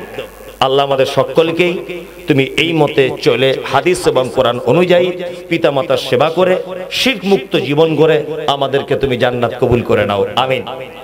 রাত্রির এখন 12টা বাজে, 2 ঘন্টা প্লাস প্রায় আপনাদের সামনে আমি বকছি, আর আপনারা আমার জন্য দোয়া করবেন, আমিও আপনাদের জন্য দোয়া করি যে আল্লাহ যারা এখানে বসে আছে তুমি সকলকে দ্বীনের খাদিম বানিয়ে দাও, আমিন। আপনাদের কাছে আমার একটি দুয়ার চাওয়ার আছে। আপনারা পেপার পত্র পত্রিকা দেখতে পাচ্ছেন, আমি এখন বর্তমান এক নির্যাতিত মুসলিম, আমি ভারতবর্ষের এই মুহূর্তে আমি নির্যাতিত একজন মুসলিম। আপনারা আমার জন্য দোয়া করবেন, আল্লাহ যেন আমাকে সহি সালামতে রাখে। অনেকবার চেষ্টা করেছি বাংলাদেশে আসার, অনেক মানুষ ডেট নিয়ে ডেট ক্যান্সেল করতে হয়েছে, কিন্তু ওমা তাশাউনা ইল্লা আইয়াশা আল্লাহ, মানুষের চাওয়া চাওয়া নয়, আল্লাহ যেটা চায় ওইটা হয়, তাই না? আল্লাহ যেটা চায় ওইটা হয়। আমরা হয়তো যেটা কল্যাণ মনে করছিলাম ওতে কল্যাণ ছিল না, আল্লাহ কল্যাণ মনে করেছে, একেবারে জমিন পরিষ্কার করে ধুয়ে দিয়ে হয়তো আমাকে নিয়ে এসেছে, এরকমও তো হতে পারে। একেবারে হয়তো মাটি ধুয়ে পরিষ্কার করে হয়তো আমাকে নিয়ে এসেছেন, যে মমতাজুল ইসলাম এবার তুমি এসো, জমিন ধোয়া কমপ্লিট, তাই না? এরকমও হলে হতে পারে। আমি কিন্তু কাউকে কিছু ভেবে বলছি না, আমি এসেছি আপনারা আমার জন্য দোয়ার দরখাস্ত, আপনাদের জন্য দোয়া থাকলো। আমি মুসাফির, আপনাদের জন্য আমি কয়েকটা দোয়া করছি, আপনারা একটু আমিন বলে দেন। আল্লাহ যারা এখানে বসে আছে তুমি আমাদের সকলের বেটা বেটিদেরকে এবং আমাদের নিজেদেরকে দ্বীনের জ্ঞান অর্জন করার তৌফিক দান করো, আমিন। আল্লাহ যারা আমরা এখানে বসে আছি তুমি আমাদেরকে একটু ক্ষমা করে দাও। আল্লাহ তুমি যাদেরকে আগে ডেকেছো তারা আগে চলে গেছে, আমাদেরও সিরিয়ালে আছি, যাব তোমার ডাক হলেই। যাওয়ার আগে ওয়ালা তামুতুন্না ইল্লা ওয়া আনতুম মুসলিমুন, মুসলিম প্রকৃত জান্নাত লাভের নিজেকে না তৈরি করতে যতদিন না পারবো, আল্লাহ তুমি আমাদেরকে ডেকো না। সাগিরা কাবিরা জাহেরি বাতিনি, রাতের অন্ধকার দিনের আলো গোপন প্রকাশ্য যত পাপ করেছি আল্লাহ তুমি আমাদের পাপগুলোকে একটু ক্ষমা করে দাও। আল্লাহ আমাদের ভিতরে যারা অসুস্থ আল্লাহ তুমি তাদেরকে সুস্থ দান করো। আল্লাহ এমন সুস্থ দাও যাতে আর ওদেরকে অন্য দেশে চিকিৎসা করা যেতে না হয়, আমিন। আল্লাহ যারা ঋণগ্রস্ত তুমি তাদেরকে পরিশোধ করার তৌফিক দান করো। আল্লাহ যারা অর্থের কারণে তার কন্যা সন্তানকে নিয়ে বিপদে রয়েছে বিবাহ শাদীর ব্যাপারে, আল্লাহ তুমি তাদের বিপদকে আসান করে দাও। আল্লাহ সারা বাংলাদেশের মাটিতে তুমি তোমার রহমত ছড়িয়ে দাও। আল্লাহ তুমি আমাদের সকলকে ক্ষমা করে দাও। আল্লাহ নবী সাল্লাল্লাহু আলাইহি ওয়াসাল্লামের চূড়ান্ত পর্যায়ের হাদিস, নবীজি বলেছেন কোন মজলিস যখন শেষ হয়, কোন মানুষ যদি এই দোয়াটা বলে শেষ করে, তাহলে এতক্ষণ সে যত নেকি অর্জন করলো এত নেকি একেবারে সিলগালা দিয়ে আটকে দেওয়া হয়, কিয়ামতের দিন পর্যন্ত এই নেকি নষ্ট হবে না। আমরা সেই দোয়া বলে এখন সবাই উঠবো। আর কোনো বক্তা নেই?